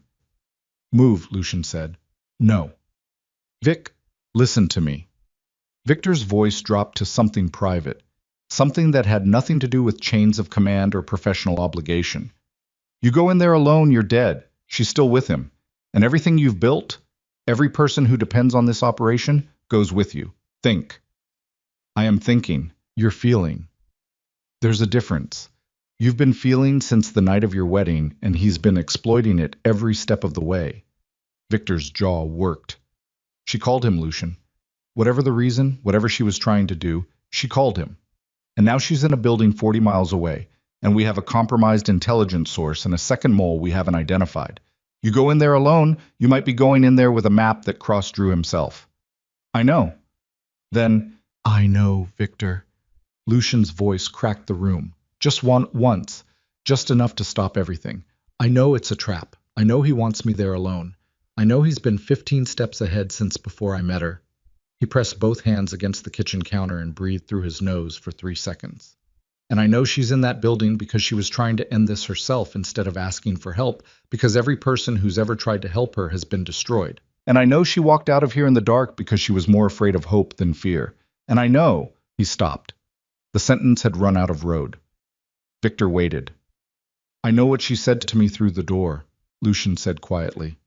She said she wanted to stop being afraid. And I told her I'd handle it, and she didn't believe me, and I don't blame her. He straightened. His voice came back to its usual register, flat, decided. So we're going, but we're going smart. We're going with everyone, and we're going with a plan. He said, I don't care what he said. He'll hurt her. Lucien looked at Victor with eyes that had run out of every emotion except one, the one that had been building since a wedding night when he saw bruises beneath makeup and a woman bracing for impact from a man who was supposed to be gone from her life. He's already hurting her, Lucien said. He never stopped. The next 40 minutes happened with the compressed, brutal efficiency that characterized Lucien at his best. Lucien operating not from emotion, but from the cold arithmetic of a man who had survived this city by outthinking every threat before it fully materialized. He pulled 3 crews totaling 22 people. No vehicles louder than civilian standard, no tactical trucks, nothing that read as a convoy from a distance. The property layout had one access road, so they weren't using the road. Victor identified a county maintenance path that ran parallel to the east edge of the farmland, overgrown, unlit, wide enough for 2 vehicles, if you didn't mind the fence posts. They went dark. Phones on airplane mode except for Victor's encrypted device. No communications that could be intercepted.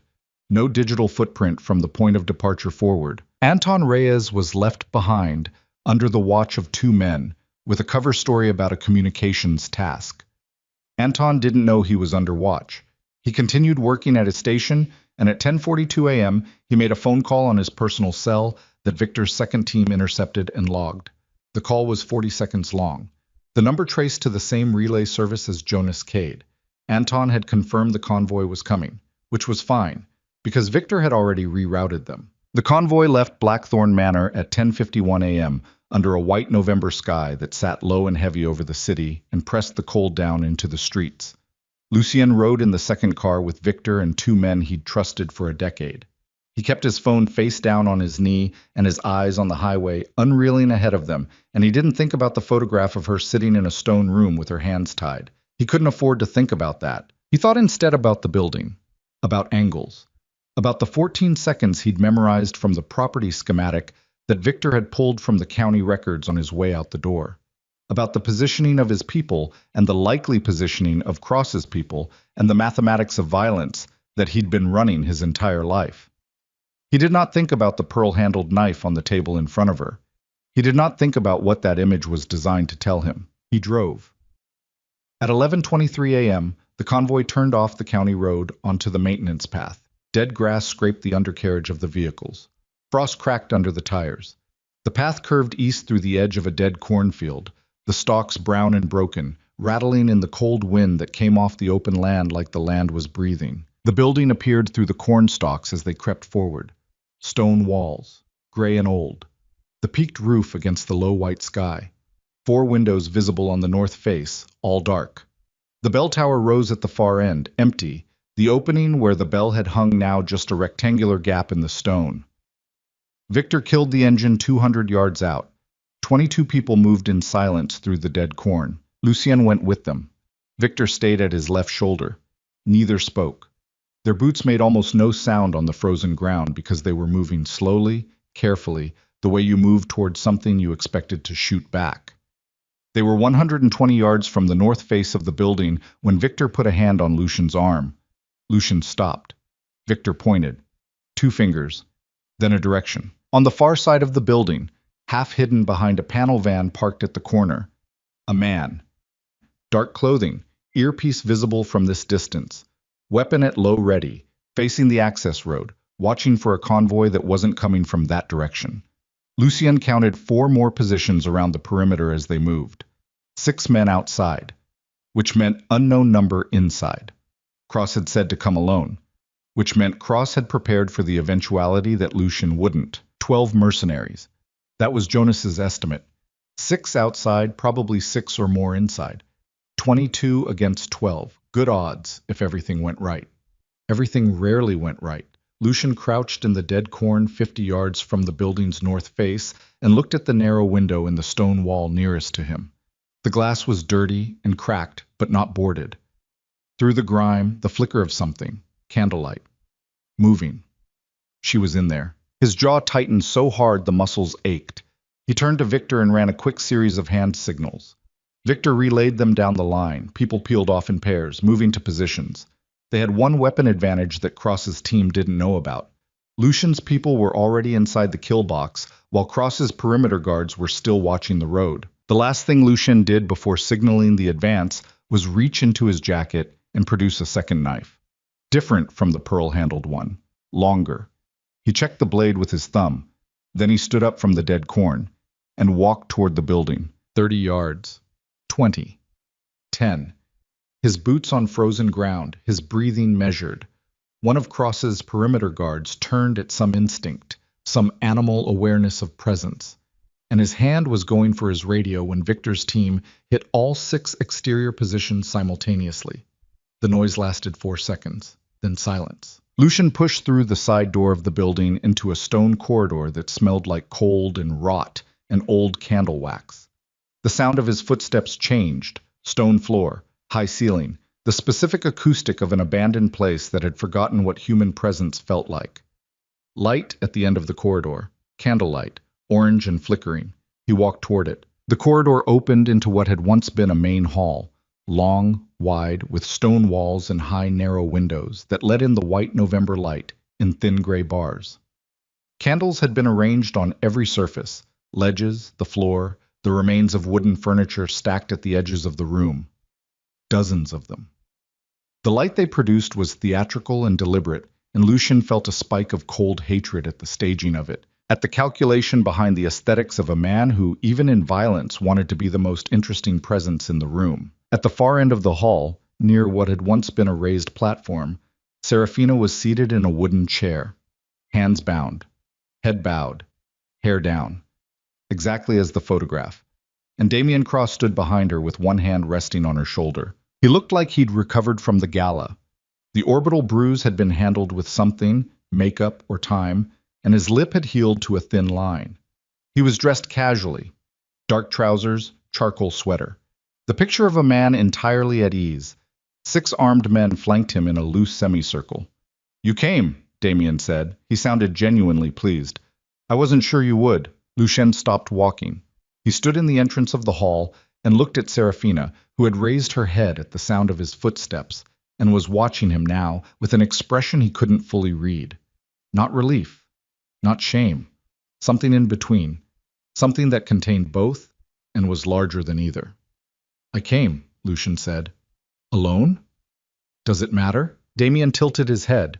His hand on Serafina's shoulder tightened slightly. She didn't react. She kept her eyes on Lucian with that unreadable expression that was slowly, as he watched, becoming something else. Not fear. Not this. Something harder. Brighter. The expression of someone who has stopped bracing and started calculating. "Here's what I want," Damien said, his voice carrying the particular ease of a man reading from a script he'd written months ago. "You sign over the eastern shipping routes, the ports your new in-laws brought into this marriage. Full transfer. My name on the contracts. You withdraw every legal and financial action you've taken against Cross Industries in the last 72 hours, and you dissolve the marriage on grounds of incompatibility." He paused. "And I'll walk away." Lucian looked at him. "And Serafina?" "She comes with me, obviously." "No." "Lucien." Damien's smile stretched. "Look around. 6 men with weapons. 1 access road you drove down alone. Whatever you have outside, you have one variable I control that you don't." His hand moved from her shoulder to her hair, fingers wrapping in it slowly. "So we're going to have a different conversation than the one you planned." Serafina's jaw tightened. Her eyes didn't leave Lucian. She was communicating something. He could see the effort of it, the desperate controlled transmission of information across 40 feet of candlelit stone, but he couldn't read it yet. Then he saw her right hand, behind her back, hidden by the angle of the chair and the position of her body. Her right hand was moving, small movements, deliberate. The zip tie was already half off. She'd been working it the whole time. And the pearl-handled knife was no longer on the table in front of her. It was gone from where the photograph had shown it, which meant it wasn't gone. It meant it was somewhere on her person, taken during a moment when Cross's attention was elsewhere, hidden in the way that someone hides a thing they fully intend to use. Lucien understood everything in that single second. She hadn't called Damien to surrender. She hadn't walked out of Blackthorn Manor because she'd given up or been seduced back into his orbit. She had made contact to draw him out, to get him into a location, to put herself in the room with him because she had decided, in the dark, alone, without telling anyone, that the only way to end this was to end it herself. She'd been planning this since before the gala, and she'd done it without asking anyone's permission, because 4 years of Damien Cross had convinced her that no one was coming, that help was a lie, that the only reliable agent in her life was herself. And she was sitting in a chair with her hands half free and a knife somewhere on her body and Damien Cross's fingers in her hair. Lucien felt cold move through him from the chest outward. Not fear, clarity. The specific crystalline clarity that came when all the variables aligned and the only thing left was timing. He looked at Serafina. Just a glance. Held it for 1 second. Her eyes said, "Now." He looked back at Damien Cross and said, "You want to talk about the shipping routes? Let's talk." And outside, in the dead cornfield, Victor heard Lucien's voice carry through the stone walls of the building, and gave the signal. The signal was a whistle. One short note, barely audible through stone walls, coming from the northeast corner of the building where Victor had positioned 2 men with specific instructions about the ventilation grill on the building's north face. Damien heard it. His head turned.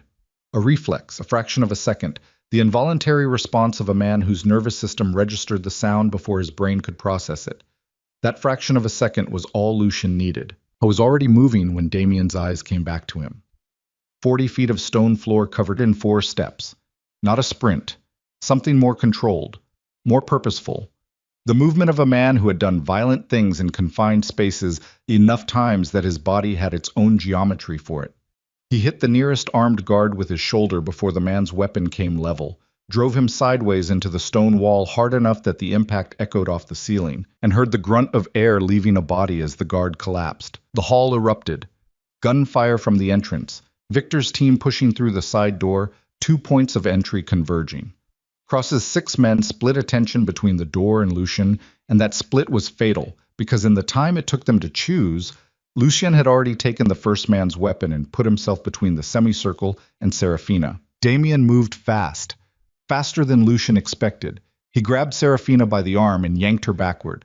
She was halfway out of the zip tie, but not all the way, and the jerk of his grip caught her off balance and she stumbled, the chair scraping back, her bound hands unable to catch herself. He dragged her toward the back of the hall, toward a door in the stone wall that Lucien hadn't seen in the schematic, a second exit, not on any county record, cut through the original stone sometime in the last decade. Lucien fired once at the doorframe above it, warning, not because he couldn't make the shot. He could, and Damien knew he could, but because Damien was pressed against Serafina and the geometry was wrong, and a miss at this distance didn't miss cleanly. Damien stopped. The hall was chaos behind Lucien. Gunfire, shouting, the crash of bodies against stone. He could hear Victor's voice cutting through it in short bursts, commanding, directing. He could hear the fight resolving itself by the way the noise changed. Fewer voices, fewer shots, the specific compression of violence being brought under control. He kept his eyes on Damien. Damien had Serafina in front of him, her back against his chest, his right arm across her collarbone. His left hand held a gun pressed against her ribs. She was breathing in sharp pulls through her nose, not panicking, controlling it. The rhythm of someone who had rehearsed this exact moment in her head so many times it had become muscle memory. Her right hand was free. Lucien could see it, the zip tie hanging from her left wrist. Her right hand flat against her thigh, fingers curled slightly inward, palm pressed against a fold in the dark fabric of her clothes. Where the knife was. She was waiting, holding the knife through the fabric, waiting for the moment. "Put it down," Damien said. His voice had changed. The theatrical ease was gone. What was left was something stripped and functional. The voice of a man in a situation that had departed from his script and was running now on the older, uglier programming underneath. "You're not walking out of here," Lucian said. "Neither is she if you don't put the gun down in the next 3 seconds. You're not going to shoot her. You want to test that?" "Yes," Lucian said, "because you've spent 18 months building this. You don't shoot your end goal. You shoot me, you take her, you disappear. That's the plan. So shoot me." He spread his arms slightly, weapon in one hand, held low. "Go ahead. I'm right here." Damien's jaw flexed. "Or," Lucian said, "you accept that this ended 40 seconds ago when my men came through the door." Behind him, the sounds of the fight had stopped. Complete silence now, except for the creak of the building in the wind and the distant flutter of a candle somewhere near the wall. Lucian heard Victor's footsteps stop somewhere to his left. "How many of yours are still standing?" Lucian asked without turning. "All of ours," Victor said. "None of his." Damien's eyes moved around the hall, taking inventory, calculating. Lucian watched him run the math and watched him arrive at the number that told him the situation was terminal, and watched him decide that terminal didn't mean over. "You think you've won something," Damien said. The gun was still pressed against Serafina's ribs. "You haven't won anything. You've started a war you don't know how to finish. Morozov is already moving. The South Side staging. Your crews left it unprotected 3 hours ago. By now they own 2 of your distribution corridors, and they have your dock supervisor in a room answering questions." He smiled. The smile was wrong, too wide. The smile of a man bleeding out who still thought he could dictate terms. "You came here for her and gave up the city to do it. How does that feel?" Lucian said nothing. "The Council will read that as weakness. Your allies will start doing math about whether you're still worth backing. The Vexley Empire has a shelf life now, and everyone in Chicago is going to feel it. All because you couldn't—" Serafina moved. She moved without warning, without hesitation, without the telegraphing tremor that 3 years of therapy and 4 weeks in Blackthorn Manor had never fully smoothed out of her. She moved like someone who had made the decision so far in advance that the doing of it was just completion of a thought. Her right hand came up from her thigh with the pearl-handled knife already open. 3 inches of blade. She drove it into Damien's left forearm. Not the side, the underside, through the muscle. And the gun hand spasmed. Not enough to drop the weapon, but enough to break the geometry, to shift the barrel away from her ribs for the half-second that half-seconds are built for. Lucian fired. The shot was precise. High right shoulder. Enough to drop the weapon, not enough to kill. Not yet. Not like this. Not with her in the line of fire. Not in a way that would splatter his blood across her face and give her that image to carry. Damien went backward. The gun hit the stone floor and skidded. His right shoulder gave out and he went down hard, catching himself on his left arm, the stabbed one. And the sound he made when the arm buckled under his weight was short and ugly and entirely without dignity. Serafina stumbled forward. The zip tie still on her left wrist swung as she moved. She caught herself against the chair, spun, and stood upright facing the room, breathing hard, eyes wide, a thin line of blood on her right hand from where the knife's unguarded spine had cut her during the strike. She looked at Damien on the floor. I was trying to get up. His right arm wasn't working. His left was bleeding fast through the sweater, the dark fabric going darker in an expanding circle around the wound. He pushed himself to a sitting position against the wall and looked up at her with an expression that had shed every layer. The charm, the control, the theatrical confidence, and arrived at something beneath all of it. Something animal.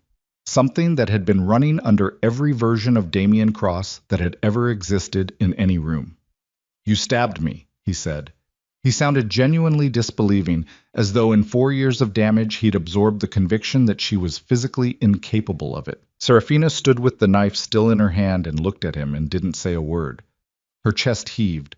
Her hand with the knife trembled slightly.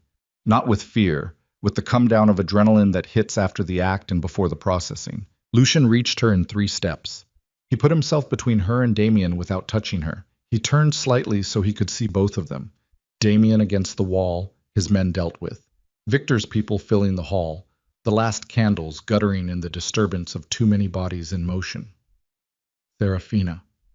Lucian's voice was different now, quieter, the operational flatness gone. "Are you hurt?" She looked at her hand, at the thin cut from the knife. "No." Are you sure? I said no. Her voice was shaking, but her eyes were clear. She looked at him directly, and he saw something in them he hadn't seen before. Not gratitude, not relief, but the specific, nearly incandescent look of someone who has just done something they never believed they were capable of doing. You need to step back, he said. She looked at Damien again. Is he? He's alive. He'll stay alive until I decide otherwise. Step back. She stepped back.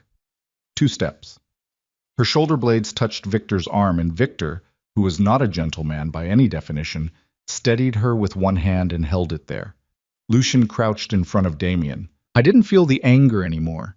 The thing that had been burning in him since the wedding night, since the surveillance footage, since the photograph and the extraction and the 41 hours of running on fumes and fury, it was still there, but it had stopped burning. It had become something else, something colder and more deliberate. He looked at Damien Cross from 2 feet away. Damien looked back. His shoulder wound was bad. Blood pressure was dropping. The pallor was coming in, the slight unfocusing of the eyes. Without attention, he had maybe 30 minutes before the blood loss became a problem that couldn't be reversed. You want to finish it, Damien said. Not a question. I want to make sure we understand each other first, Lucien said. There's nothing to understand. You won the round. There are no more rounds. You're done. Damien laughed. It came out wet and short. You can't make me done. You kill me. My lawyers have instructions.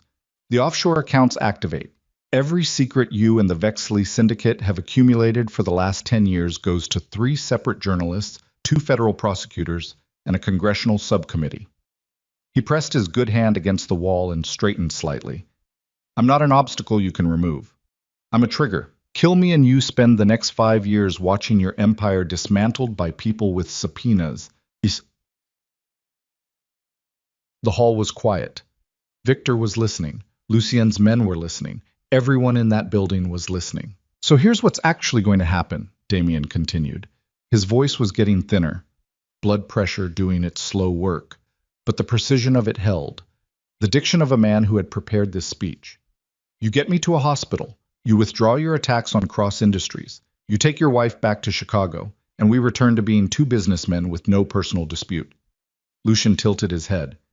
And Serafina is mine. His eyes moved past Lucien to where she stood. She always will be.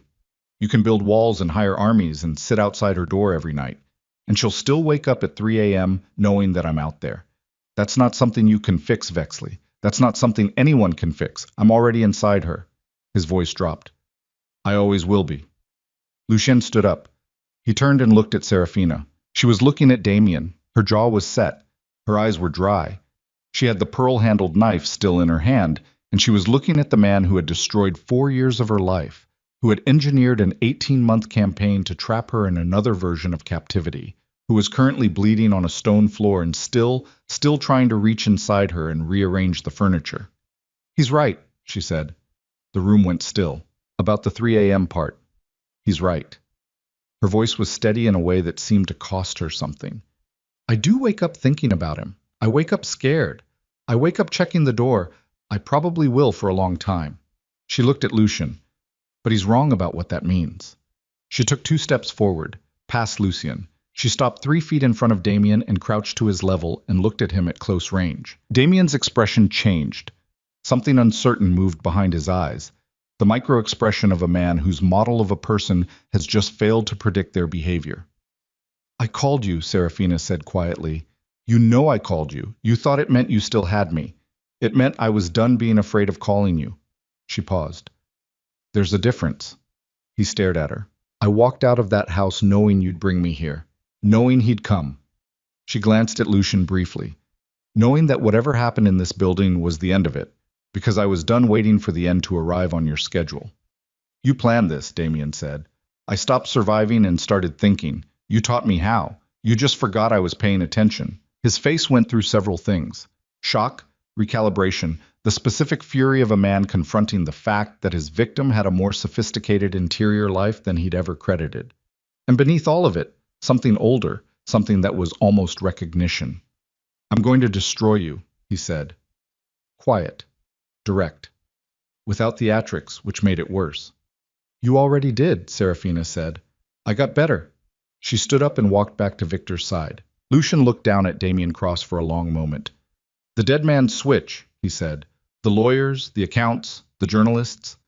Touch me, and it activates within 72 hours. How many people know the access protocol? Enough. Give me a number. Damien said nothing. Lucian nodded slowly. He pulled out his phone and showed Damien the screen.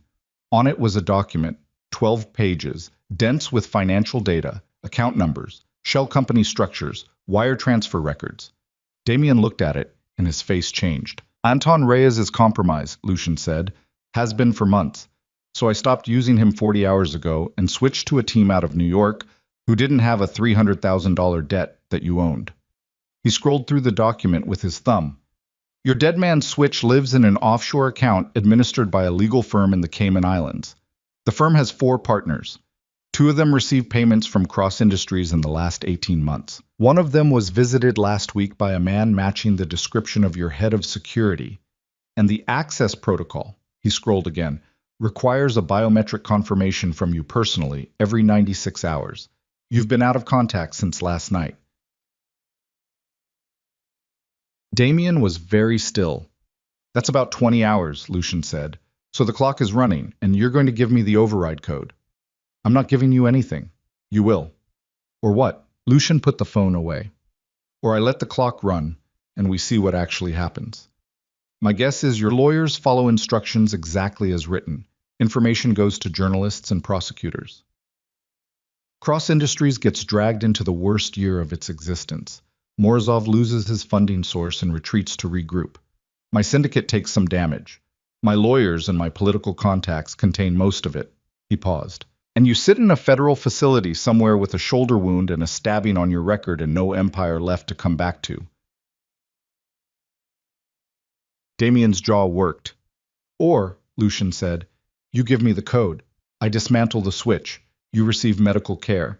And then we have a different conversation about how this ends. A conversation where you let me walk away. A conversation where you walk away with what's left of you. Which is what exactly? Breathing. Lucian's voice held no cruelty. Just the flat arithmetic of a man who had arrived at the simplest possible answer. That's the offer. Breathing. The hall was stone cold and silent. Outside, wind moved through the dead cornfield and pressed against the building's north face with a sound like the world exhaling. Candles threw long shadows. Victor stood at Lucien's shoulder. Serafina stood beyond him, very still, watching Damien Cross make the calculation. Damien looked at her, one last time. The full weight of 4 years compressed into a look that lasted 3 seconds and communicated everything. The ownership, the obsession, the specific pathology of a man who confused destruction with devotion. Serafina held his gaze. She didn't flinch. She didn't look away. She just stood there and let him see that there was nothing left in her face that belonged to him. Damien looked at the floor. 749-Kilo Romeo 2, he said. That's the override. Last 7 digits of the primary account plus the security phrase. Your people will figure out the rest. Lucian looked at Victor. Victor was already on the phone. Lucian crouched one more time in front of Damien Cross. The man was pale now, sweat on his upper lip, the blood loss doing its patient work. His eyes were slightly glassy but still focused, still there. Last thing, Lucian said quietly. The woman you had. The one you called yours. Damien looked at him. She was never yours, Lucian said. Not when she was with you, not after, not ever. I want you to hear that from someone who knows the difference. He stood up and walked away. The medics came in through the side entrance. 2 of them, part of Lucien's convoy, standing by in the vehicles for exactly this contingency. They moved past Lucian and reached Damien without urgency but with competence, cutting the sweater away from his shoulder, assessing the stab wound in his forearm, running the rapid calculations of field medicine. Lucian walked to the far side of the hall and stood near the narrow window. The white November sky. The dead cornfield. The absolute ordinariness of a world that continued existing outside of everything that had just happened in this room. He heard footsteps behind him, light ones. He recognized the rhythm of them before she spoke. You came, Serafina said. I said I would. You didn't know I was here by choice. I knew by the time I saw the footage. He turned. She was standing 6 feet away. Her face was clean of whatever composure she'd been maintaining for the past however many hours. It had dropped away, and what was underneath was exhaustion, deep and visible and honest. The exhaustion of someone who has been running on manufactured courage for so long, the machinery has finally given out. "I should have told you," she said. "What I was planning, I should have—" Yes, the single word stopped her. "You should have," he said. Not cruel, not a lecture, just direct. "You made a decision that put you in a building 40 miles from anyone who could help you, with a man who's been hurting you for 4 years, betting everything on a plan you built alone." He paused. "You made it work. This time. Next time. There won't be a next time. No, there won't." He held her eyes. "But if there's something that comes after this, anything, for either of us, I need you to understand that doing things alone isn't a virtue. It's a habit you built because the alternative kept getting people hurt. And I'm not those people." She looked at him for a long time. Her right hand still held the knife loosely at her side. The cut across her palm had dried to a thin, dark line. Her hair was loose and tangled, and there were shadows under her eyes that made her look both older and younger at once. "I know," she said. It was a small thing, 2 words, but they carried the specific weight of a person who means them. Victor appeared at the entrance to the hall. "Code checks out. The switch has been neutralized. His accounts are frozen, and the legal firm has been contacted regarding their professional obligations." He glanced at Damien, now being stabilized by the medics. "Morozov's situation is contained. Southside crews pushed back their advance when our people returned. It's messy, but manageable." "And the council?" Lucian asked. "Waiting." "Let them wait." Victor nodded and stepped back. Lucian looked at Serafina's hand, at the cut. He reached into his jacket and produced a folded cloth, clean, white, the kind he kept out of a habit too old to explain, and held it out. She looked at it. Then she held out her hand. He wrapped the cloth around her palm carefully. His hands were still cut from the gala. Split knuckles, 2 of them reopened from tonight. Blood on both their hands, dried and new. He tied off the cloth without looking up. "Can you walk?" he asked. "Yes. Then let's go home." They walked out of the building side by side into the cold white air of a November morning that smelled like frozen grass and distance. The convoy was spread across the maintenance path, engines running, people moving with the compressed efficiency of a situation being closed down and cataloged. Victor was on 3 phones simultaneously. Someone was photographing the exterior for documentation. The medic's vehicle was back to the side entrance for Damien. Serafina stopped walking when they reached the edge of the dead cornfield. She looked back at the building. Lucien stopped beside her. He didn't rush her. He put his hands in his jacket pockets and looked at the building too, and waited for whatever she needed to do in this moment. She stood there for 40 seconds, looking at the stone walls and the bell tower and the narrow windows and the cold gray sky above it all. 40 seconds of something that wasn't grief and wasn't triumph, but existed in the same territory as both. Then she turned away. She didn't look back again. The drive to Chicago took 53 minutes. Serafina sat in the second car with Lucien and didn't speak for the first 20. The city appeared slowly on the horizon. First the smudge, then the shapes, then the specific geometry of downtown resolving out of the gray afternoon. When she finally spoke, her voice was quiet and had the texture of something she'd been holding for a while. "What happens now?" "To him? He'll be treated, then transferred to a facility where he'll face federal charges for the financial crimes we documented. The physical? What he did to you. That's harder. His lawyers will work on it. But the financial charges are airtight. He'll do time. Will he come back?" "Not in any form that matters." She nodded slowly. "And Morozov?" "A problem for next week." "And the council?" "Also a problem for next week." She almost smiled. It didn't fully form, but the shape of it was there. The precursor to a smile, the muscles beginning the movement before the signal fully arrived. "You have a lot of problems for next week," she said. "I always do." The city wrapped around them as the convoy came off the highway. Streets and lights, and the specific noise of Chicago in the middle of a Tuesday afternoon. A city that didn't know what had happened 40 miles south of it, and wouldn't. The things that happened in stone buildings on dead farmland stayed there. Lucian's phone had 47 unread messages and 11 missed calls. He didn't look at it. Serafina looked at her wrapped hand, at the cloth tied neatly around her palm. "He said I'd never stop being afraid of him," she said. I know.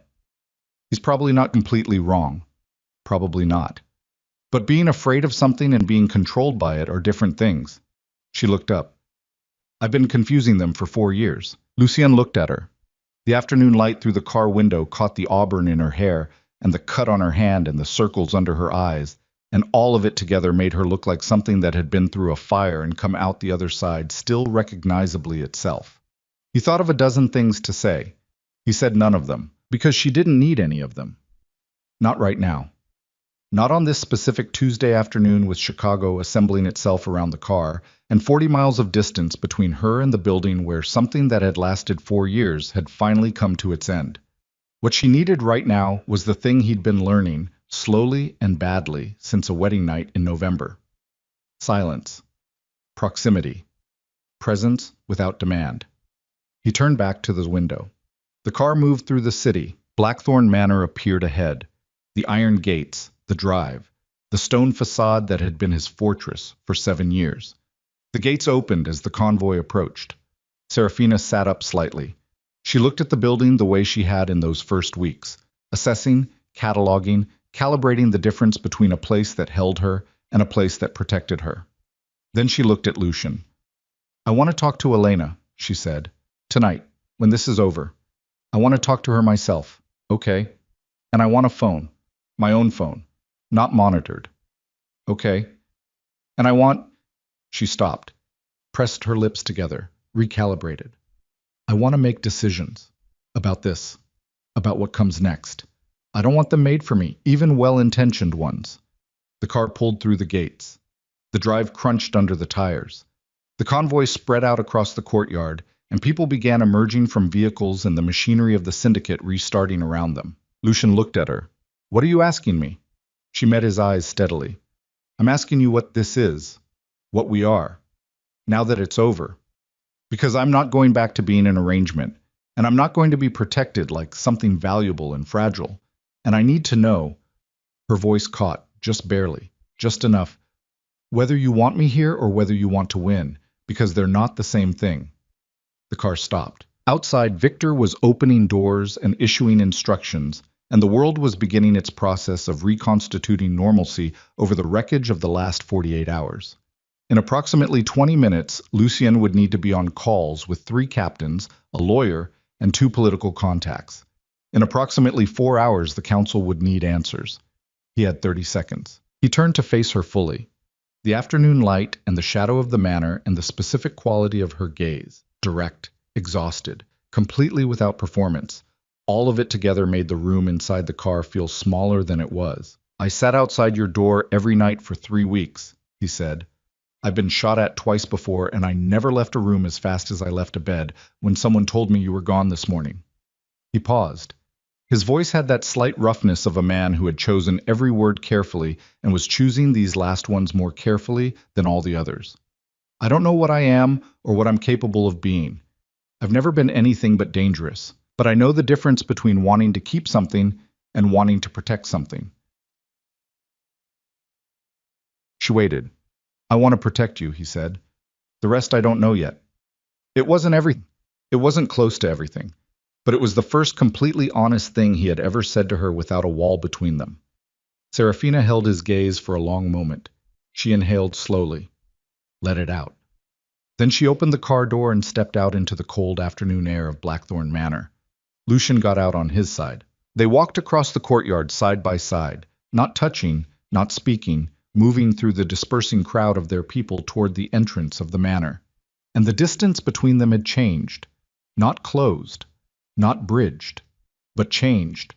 The nature of the space between 2 people shifting from barrier to possibility. Elena was at the door. She looked at Serafina, then at Lucien. Her expression ran through 4 things in rapid succession: relief, guilt, assessment, and something that lived very close to the thing that replaced guilt, when the person you wronged comes back alive. Serafina walked straight to her and stopped. She looked at Elena for a long moment. Then she said, "Put the kettle on. I need to tell you something."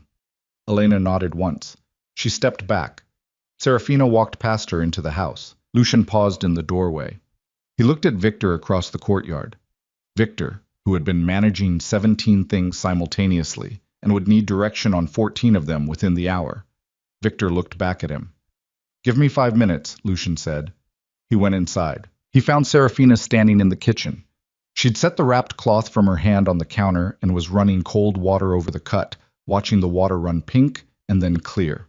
She looked up when he came in but didn't speak. He walked to the counter across from her, leaned against it, arms crossed. She turned off the water, dried her hand carefully. "The council," she said. "The Morozov situation. Your problems for next week." "I'll handle them." "I know you will." She picked up the cloth and set it aside. "I want to understand what you handle. All of it. I'm married to this world. I'm not going to pretend I'm not." She looked at him directly. "I want to understand it." Lucien uncrossed his arms. It was a large thing to say in a kitchen on a Tuesday afternoon. It was one of the largest things anyone had ever said to him, because it was the only version of "I trust you" that could mean anything coming from her. Not the easy kind, not the blind kind. The specific, eyes-open kind that said, "I know what you are and I'm not looking away." He picked up his phone from the counter. "Then we'll start tonight," he said. He turned to go back to the courtyard. He was 2 steps from the door when her voice came quietly behind him. "Lucien." He stopped. "For the record," she said, "when I walked out that door last night, I looked back." A pause. "I was looking for you." He stood with his back to her, and the afternoon light from the kitchen windows fell across the floor between them, and the kettle began to heat, and somewhere outside Victor was managing the collapsing and rebuilding of an empire, and all of it, was exactly as complex and exactly as simple as it had always been. He turned around. She was standing at the counter with her cut hand wrapped, and her hair loose, and her eyes clear, and something in them that was just beginning, just barely, just tentatively, to look like the kind of thing that follows 4 years of being told that love is a wound. Like maybe it didn't have to be. Lucien opened his mouth, and his phone rang. Victor's number. 3 rapid callbacks in 5 seconds, the signal they'd established 20 years ago for the category of emergency that couldn't wait. He looked at the phone, looked at her. She nodded once. "Go." He answered the call and walked back into the cold air of the courtyard, and whatever had just started in a kitchen on a Tuesday afternoon went with him, small, fragile, alive, into the noise and wreckage of everything that still needed to be survived. The call lasted 11 minutes. Lucien stood in the courtyard of Blackthorn Manor with the cold November air pressing against the back of his neck, and listened to Victor lay out the damage in the precise, emotionless cadence of a man delivering a battlefield report. The Morozov advance on the south side had been pushed back but not eliminated. 2 of Lucien's distribution corridors had changed hands during the 41 hours he'd spent dismantling Cross's operation, and retaking them would require a level of force that would draw attention from people who were paid to notice that kind of thing. 3 of his council members had already been in contact with Victor directly, bypassing Lucien entirely, which was the organizational equivalent of a vote of no confidence delivered in a language that predated formal voting. And Damien Cross, stabilized by the field medics, and now in transit to a private medical facility on the north side under Lucien's supervision, had apparently regained enough coherence in the vehicle to make one phone call before Anton Reyes, still under watch at the manor, could intercept it. The number called was one of the 3 journalists in Cross's Dead Man Switch protocol. The override code had neutralized the automatic trigger, but it hadn't neutralized Damien's hands and voice and the 14 years of cultivated media relationships that existed entirely outside any digital system. "What did he say?" Lucien asked. "We don't know yet. The call was 40 seconds. Get me a transcript. Working on it." "And the journalist?" "Rebecca Holt, investigative reporter at the Tribune. She's been working the organized crime beat for 8 years. Lucien closed his eyes briefly. Rebecca Holt. He knew the name. She was good, careful. The kind of reporter who didn't run a story until she had 4 sources and 3 lawyers reviewing the copy. A 40-second call from a wounded Damien Cross wouldn't give her a story, but it would give her a thread. And Rebecca Holt was exactly the kind of person who followed threads. "Handle it," Lucien said. "Not through pressure. Find out what he gave her, and figure out what she already had independently. I want to know our exposure before we decide anything." "And the council?" "Tonight, 8 o'clock. Tell them all to be here." He hung up and stood in the cold for a moment longer than necessary. The courtyard had emptied. His people dispersed back to their positions and tasks. The convoy vehicles moved to the side lot. Just the gravel and the iron gate and the gray sky bearing down on everything. He went inside. The kitchen was empty. Elena's kettle had been moved off the heat. 2 used mugs sat in the sink. Elena and Serafina had had their conversation and moved on. Lucian stood in the kitchen alone and looked at the cloth he'd wrapped around Serafina's hand, now sitting folded on the counter, and thought about what she'd said. "I was looking for you." He picked up the cloth, set it back down, walked out. He found her in the library on the 2nd floor, a room she hadn't used in the weeks she'd been here, a room he almost never used either, a room that existed in Blackthorn Manor as a gesture toward the kind of person who owned this house in the imagination of whoever had designed it. Floor-to-ceiling shelves, a fireplace. 2 leather chairs positioned to face each other at an angle that suggested the room had been built for conversations worth having. She was in one of these chairs with a blanket across her lap and a book open in her hands that she wasn't reading. She looked up when he came in. "How bad?" she asked. He sat in the other chair. "Manageable." That's not an answer. He looked at her. She was right. It wasn't. It was the answer he gave to subordinates and political contacts and people who needed reassurance more than information. She'd told him she wanted to understand his world. She'd meant it. 2 distribution corridors lost to a Russian syndicate that's been funded by Cross for the past year, 3 council members circling. A journalist who may or may not have enough to start digging. He leaned back in the chair. All of it fixable, none of it free. She absorbed this with the focused attention of someone filing information carefully. The journalist, is she going to be hurt? No? The answer was immediate and flat. That's not how I operate. I know. She said it without hesitation, without the qualifying pause he might have expected, and the absence of the pause was its own statement. She may run a story, he said, depending on what Cross gave her. If she does, it creates problems. Legal exposure, political pressure, leverage for the council members who are already making noise. What kind of problems? The kind that require lawyers and patience and a very careful 18 months. He looked at the fireplace. The grate was empty. No one had lit a fire in this room since he couldn't remember when. The kind that don't end with anyone in a stone building on a dead cornfield. Just people in suits arguing in rooms. You say that like it's easier. In some ways, it's harder. She turned the unread book over in her lap. Her cut hand was wrapped with a fresh bandage now. Elena's work, neater than his cloth. She looked at it briefly and then at him. "I talked to Elena," she said. "I know. She told me things about you before, when you were young." Lucian said nothing. "The shirt," Serafina said carefully, "with the blood, when you were 9. The room was very quiet. Outside, wind moved against the library windows in slow, irregular gusts. Lucian kept his eyes on the empty fireplace grate and let the silence have the space it needed. "She said you came to her because you had no one else," Serafina said. "She said you never told her what happened. You just handed her the shirt and stood there and waited to see what she would do." "That's accurate." "What did happen?" "I was quiet for a long time. Long enough that she had begun to accept he wouldn't answer when he spoke. "My father," he said. 1 word, 2 syllables, containing everything and nothing. She didn't push. He looked at his hands, the split knuckles, the dried blood, the scars that had accumulated over a decade and a half of being exactly what he was. He turned them over slowly, palms up, the way you'd examine something you'd been carrying so long you'd forgotten what it looked like. "I wasn't Damien Cross," Lucian said. "He wasn't calculated about it. He was just a man with a temper and a bottle and no particular philosophy about either one." He paused. "My mother left when I was 6. Elena was our housekeeper then. She was the first person who cleaned me up without asking what the alternative was." Serafina was very still. "I became what I am partly because of him, and partly to make sure no one else could ever do to me what he did. And I built something real and ugly and effective, and it worked." He looked up. "Until a Tuesday night in November when a woman in an ivory dress flinched at a brush of my hand, and I recognized the flinch." She held his gaze. Her eyes were very clear and very tired and very present.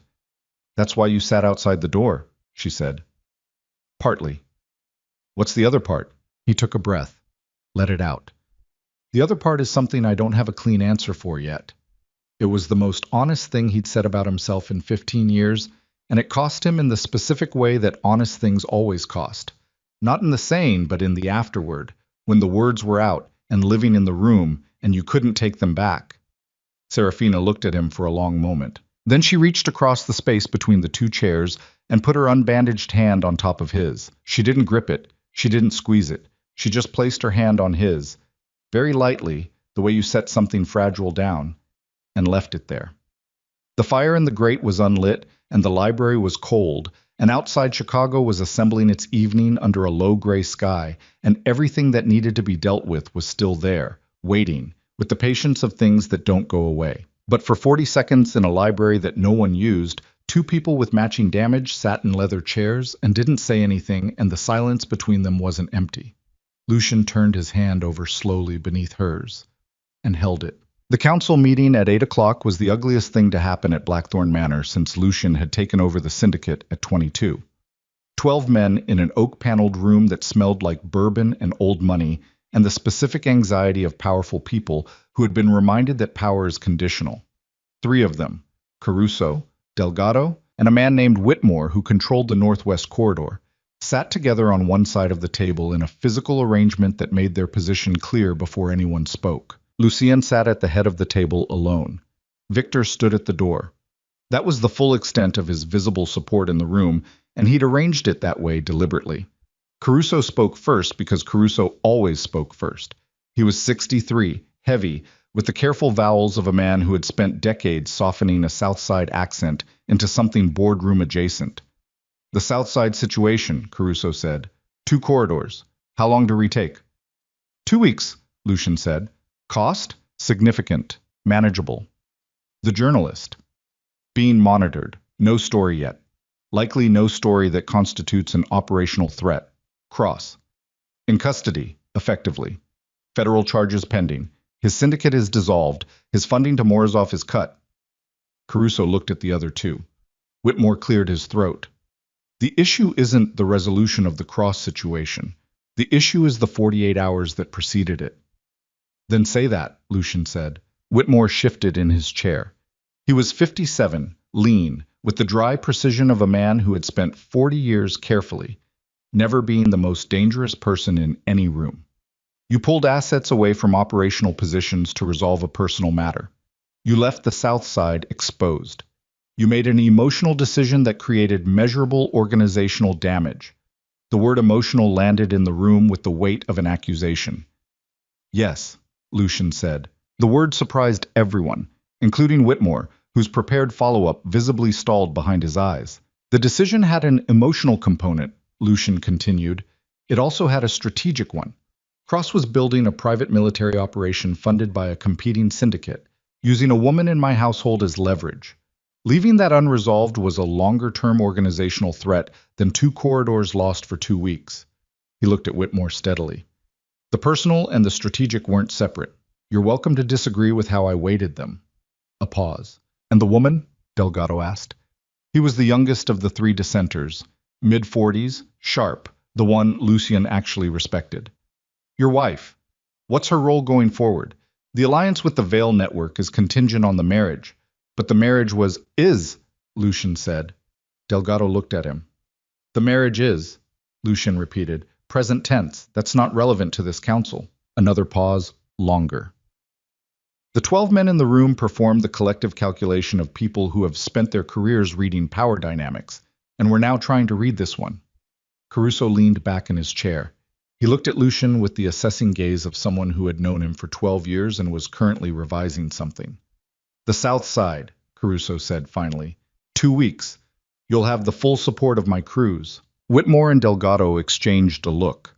Something passed between them that Lucian couldn't fully read but recognized as the sound of a majority dissolving. Mine as well, Delgado said. Whitmore said nothing for 4 seconds. Then, the Northwest Corridor stays independent until the Morozov situation is resolved. After that, we talk. It was less than full support and more than opposition. In the language of this room, it was an acceptable resolution. Lucien stood. We're done. The council filed out. Caruso was the last to leave. At the door, he paused and looked back at Lucian with an expression that existed somewhere between respect and a kind of tired recognition. Your father, Caruso said. He made every decision with that emotion you're accused of. Rage, mostly. Made him unpredictable. Made him weak. He paused. You've always been better than him. Don't confuse the two. He left. Victor closed the door. Lucien stood at the head of the empty table for a moment. Then he sat back down in the chair and pressed both hands flat on the wood and breathed. He was 48 hours without real sleep. His shoulder ached from the impact against Cross's guard in the hall. His hands were split and swollen. The bourbon in the decanter on the sideboard was exactly as far away as it needed to be. He poured a glass and didn't drink it, just held it and looked at the amber liquid and thought about Caruso's last sentence, the distinction he'd drawn. The implication that whatever Lucien had done in the past 48 hours could still be something other than what his father was. He thought about Serafina's hand on top of his in the library. The specific weight of it, how it had felt different from anything else he could compare it to. Not possession, not performance, just the quiet, radical act of one damaged person choosing to be in contact with another. He poured the bourbon back into the decanter and left the room. The next 2 weeks were the kind of work that didn't make for stories. No confrontations in stone buildings. No photographs delivered to phones in the dark. No violence that required anything more dramatic than a phone call and a deadline. The South Side corridors were retaken through a combination of economic pressure, strategic inconvenience, and the careful application of leverage in 3 directions simultaneously. Morozov, without Cross's funding, retreated to regroup, a withdrawal that bought time without solving the underlying problem. But time was the resource Lucien needed most. The journalist, Rebecca Holt, made contact, not through the newspaper, directly. An email to Lucien's legal team outlining what she had and what she was pursuing, and pointedly, what she would accept in exchange for a longer timeline. It was professional. It was the kind of move made by someone who understood that the story she was sitting on was worth more if she got it right than if she got it first. Lucien's lawyers spent 4 days in a room with her lawyers and emerged with an arrangement that served everyone's interests without serving anyone's entirely. Damien Cross was transferred from the private medical facility to federal custody on a Tuesday, 9 days after the building on the dead cornfield. The charges were financial, wire fraud, money laundering, conspiracy, the kind of charges that didn't play well in tabloids but carried 15 to 20 years in facilities where a man like Damien Cross would spend his sentence being precisely as afraid as he had made other people. He didn't make any more phone calls. The night before the transfer, Lucien told Serafina, they were in the kitchen. It was late, past 11, and she'd been awake because the nightmares had come back 2 nights in a row, and she'd stopped trying to force sleep at midnight.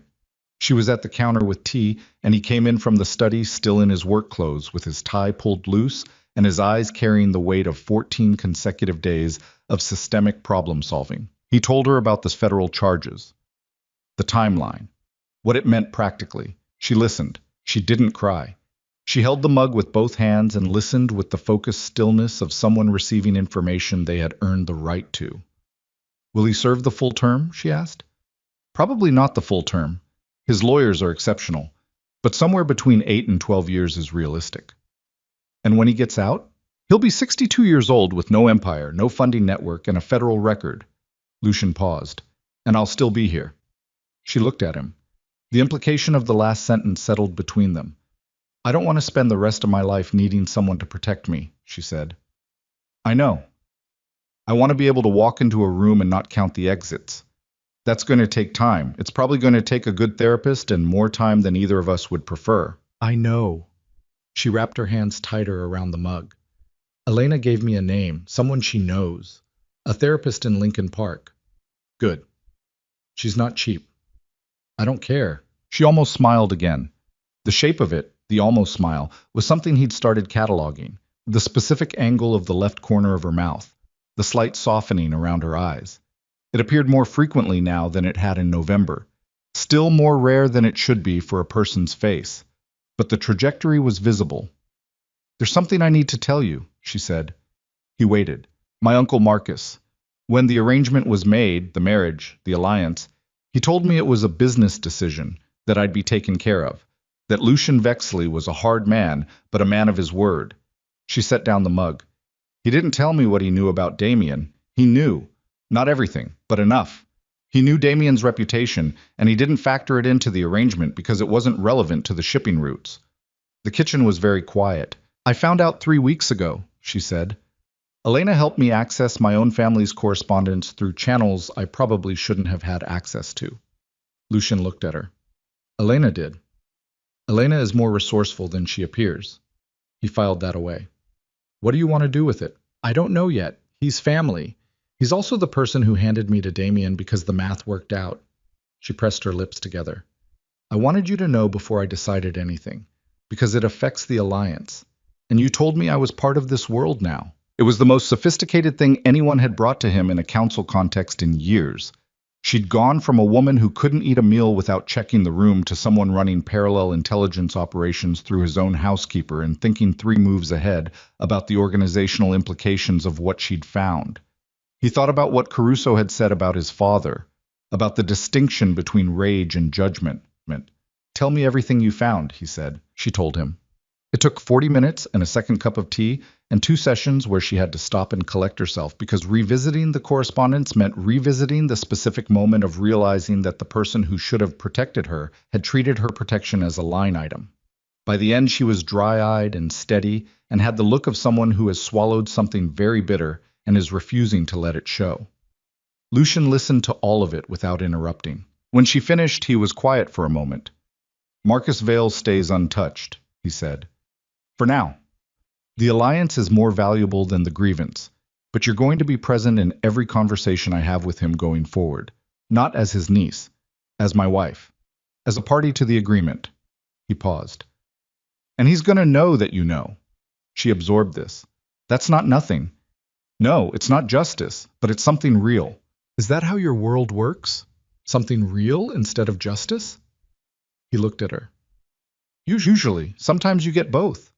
She picked up both mugs and walked them to the sink. She stood with her back to him, washing them with a care that had nothing to do with the mugs and everything to do with giving her hands something to do while the rest of her processed. My friend Rebecca, she said without turning around. The one who lost her apartment and her custody case when she tried to help me. Damien arranged all of it. I know he did. I could never prove it. What do you need? She turned off the water, dried her hands, turned around. I don't need anything. I want to know if her custody case can be revisited. Tell me her full name. I'll have someone look at the original case within the week. She looked at him for a long moment. Not with gratitude. Not exactly. With the expression of someone recalibrating what they thought was possible. Lucian Vexley, she said quietly. Doing something for a woman he's never met. I've done worse for less. That's not what I... She stopped, shook her head slightly. Thank you. Don't thank me. Tell me her name. She told him. He typed it into his phone. She watched him do it with an expression that did something complicated around the eyes. Winter settled properly over Chicago in December. The kind of winter that came without apology and stayed without consideration. Deep cold, frequent snow, the city going gray and white, and the lake churning under a sky the color of old iron. Serafina started therapy in the second week of December. She went on Tuesdays and said very little about what happened in those sessions, except that they were hard, and that hard was probably right. She came back from the second session with her eyes red and her jaw tight and went directly to the library and sat in her chair for an hour alone. Lucien left a cup of tea outside the library door and didn't knock. The cup was gone when he passed again an hour later. On a Wednesday morning in the third week of December, Lucien came downstairs at 6:30 to find Serafina already in the kitchen. She'd made coffee, real coffee, not the instant she'd been surviving on, and there were 2 cups on the counter, and she was standing at the window looking out at the snow-covered garden. He stopped in the kitchen doorway and looked at the 2 cups. She turned around, pushed one toward him. He walked to the counter and picked it up. They stood on opposite sides of the kitchen island and drank coffee in the gray early morning, and outside the snow sat pristine on the grounds of Blackthorn Manor, covering the frozen grass and the garden paths and the east garden, where a camera had been looped on a November night that felt like a different year. I had a dream last night, she said. He waited. Not a nightmare, just a dream. I was in this kitchen, making coffee, and there was nothing. Nothing else in the dream. No doors to check. No one behind me. She looked at the window. Just coffee and a window? He looked at his cup. It's the first normal dream I've had in 4 years, she said. The kitchen clock ticked. Outside, a bird made some sound in the frozen garden. A small thing, Winter sparse, barely there. The coffee was good, strong. She'd made it the way he'd made it every morning, and she'd been paying attention.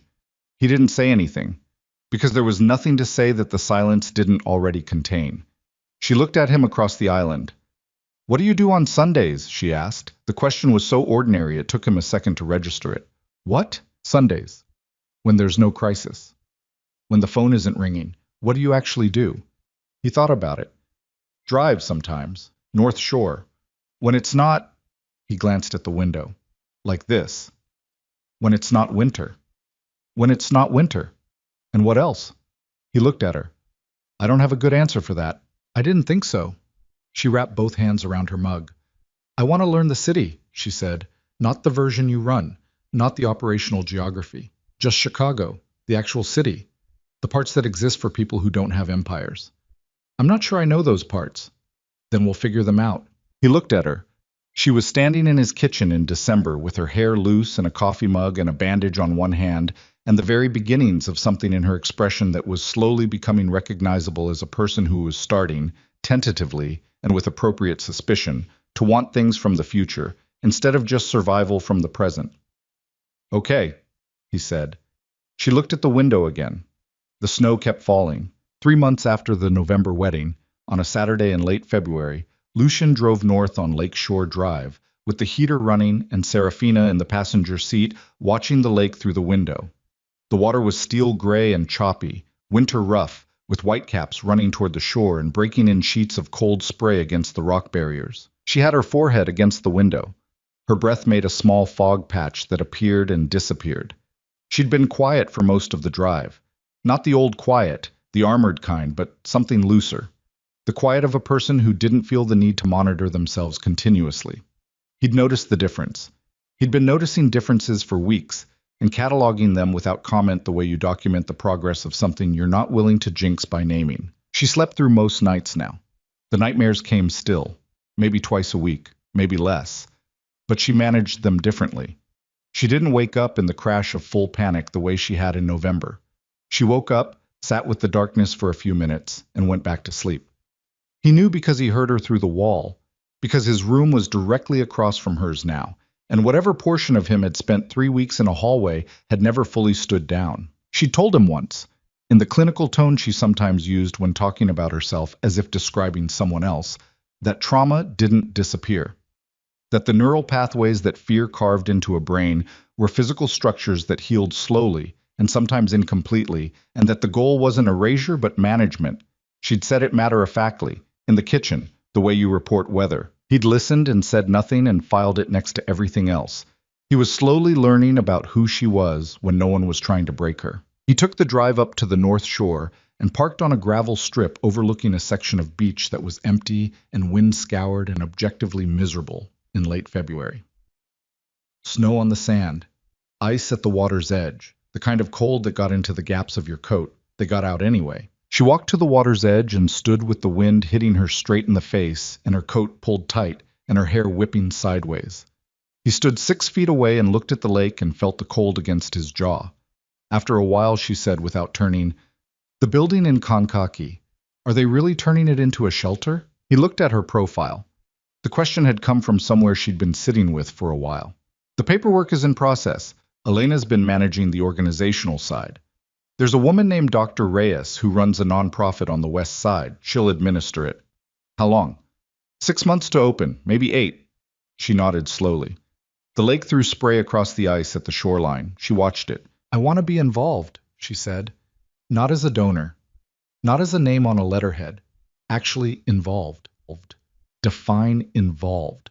I want to talk to the women who come there. I want to be a person they can talk to." She turned to look at him. "I know what it looks like from inside it. I know what it feels like when someone tells you you're going to be okay, and you know they've never had a reason to doubt it themselves." She paused.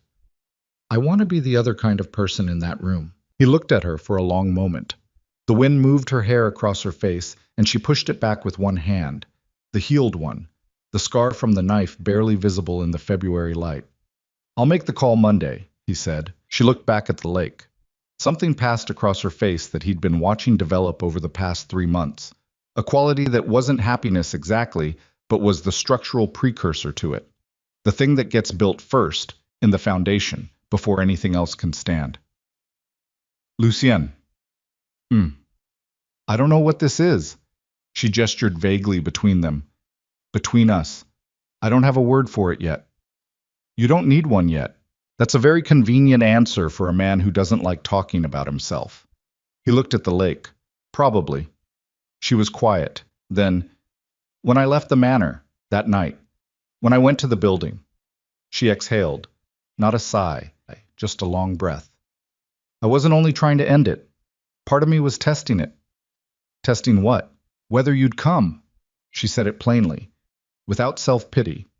The observation of someone who had examined their own behavior with the unsentimental thoroughness of someone who'd spent enough sessions in a Tuesday room to stop lying to themselves. I'd spent 4 years being told that no one would come, that leaving meant being alone, that any plan I made would be dismantled, and I needed to know whether that was still true. She turned to look at him, whether it would ever not be true. He held her gaze. It cost me something to go alone, she said. I know that. I know it put people in danger, and I know it was the kind of decision that came from being trained to distrust help. I'm not... She stopped, started again. I'm telling you because you deserve to know why. Not to justify it, just to explain it. I know why, he said. Do you? You needed evidence, not a promise. Evidence. He looked back at the lake.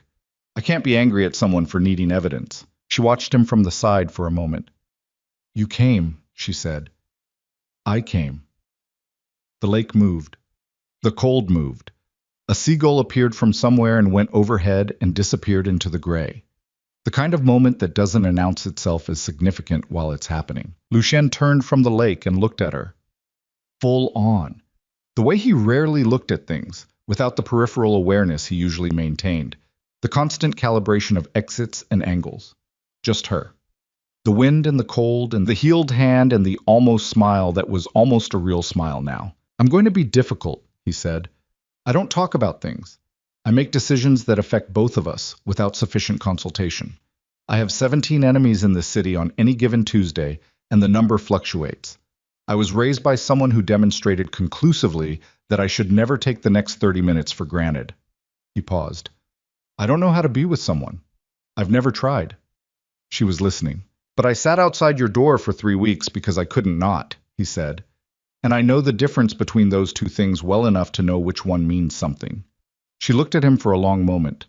The lake was steel gray and the sky was iron gray, and the beach was white and empty, and everything about the scene was cold and stripped down and real in the specific way that February is real, without ornament, without performance, just the bare conditions. She stepped forward, 1 step. Enough to close the distance. She put her hand against his chest, flat, the healed one, feeling the warmth through his coat. She raised her eyes to his face and held them there. I know what you are, she said. I've known for a while now. And? And I'm still here. He put his hand over hers, against his own chest, holding it there. The cold moved around them and didn't get between them. They stood on the beach in late February for a while after that, not talking, not doing anything that required a name, just standing with the lake in front of them and Chicago somewhere behind them and the particular specific silence of two people who have survived the same storm from different sides and found themselves, improbably, on the same beach. Eventually she shivered. He felt it through the coat. Cold, he said. Freezing. This is an objectively terrible beach in February. You wanted to see the city. I wanted to see the city, not die in it. He almost smiled. The shape of it, unfamiliar, unpracticed, arriving on a face that had forgotten the architecture, was almost identical to hers. They walked back to the car. She got in first. He started the engine and let the heat come up. She tucked her hands between her knees and watched the lake through the windshield for a moment. Next Sunday, she said. What about it? Somewhere with actual heat. He pulled out onto the road. The city appeared ahead of them as he turned south. First the North Shore suburbs, then the density increasing, then the skyline emerging from the gray like something that had always been there and always would be. There's a place in Hyde Park, he said. Cuban food. I've driven past it for 6 years and never stopped. She turned to look at him. You've driven past a Cuban restaurant for 6 years. I don't... He paused. I'm not good at stopping for things. She looked at him for a moment. You stopped for me, she said. He kept his eyes on the road. Yes, he said. The city came up around them. Lakeshore Drive ran south between the water and the buildings, the gray lake on one side and Chicago on the other. And somewhere in the middle of it, in a car going 50 miles an hour through a February afternoon, the most feared man in the city drove his wife home through a world that had cost them both something they couldn't get back, and kept whatever it was they'd managed to build in its place. Small, fragile, honest, the kind of thing that doesn't survive everything, but had so far survived this.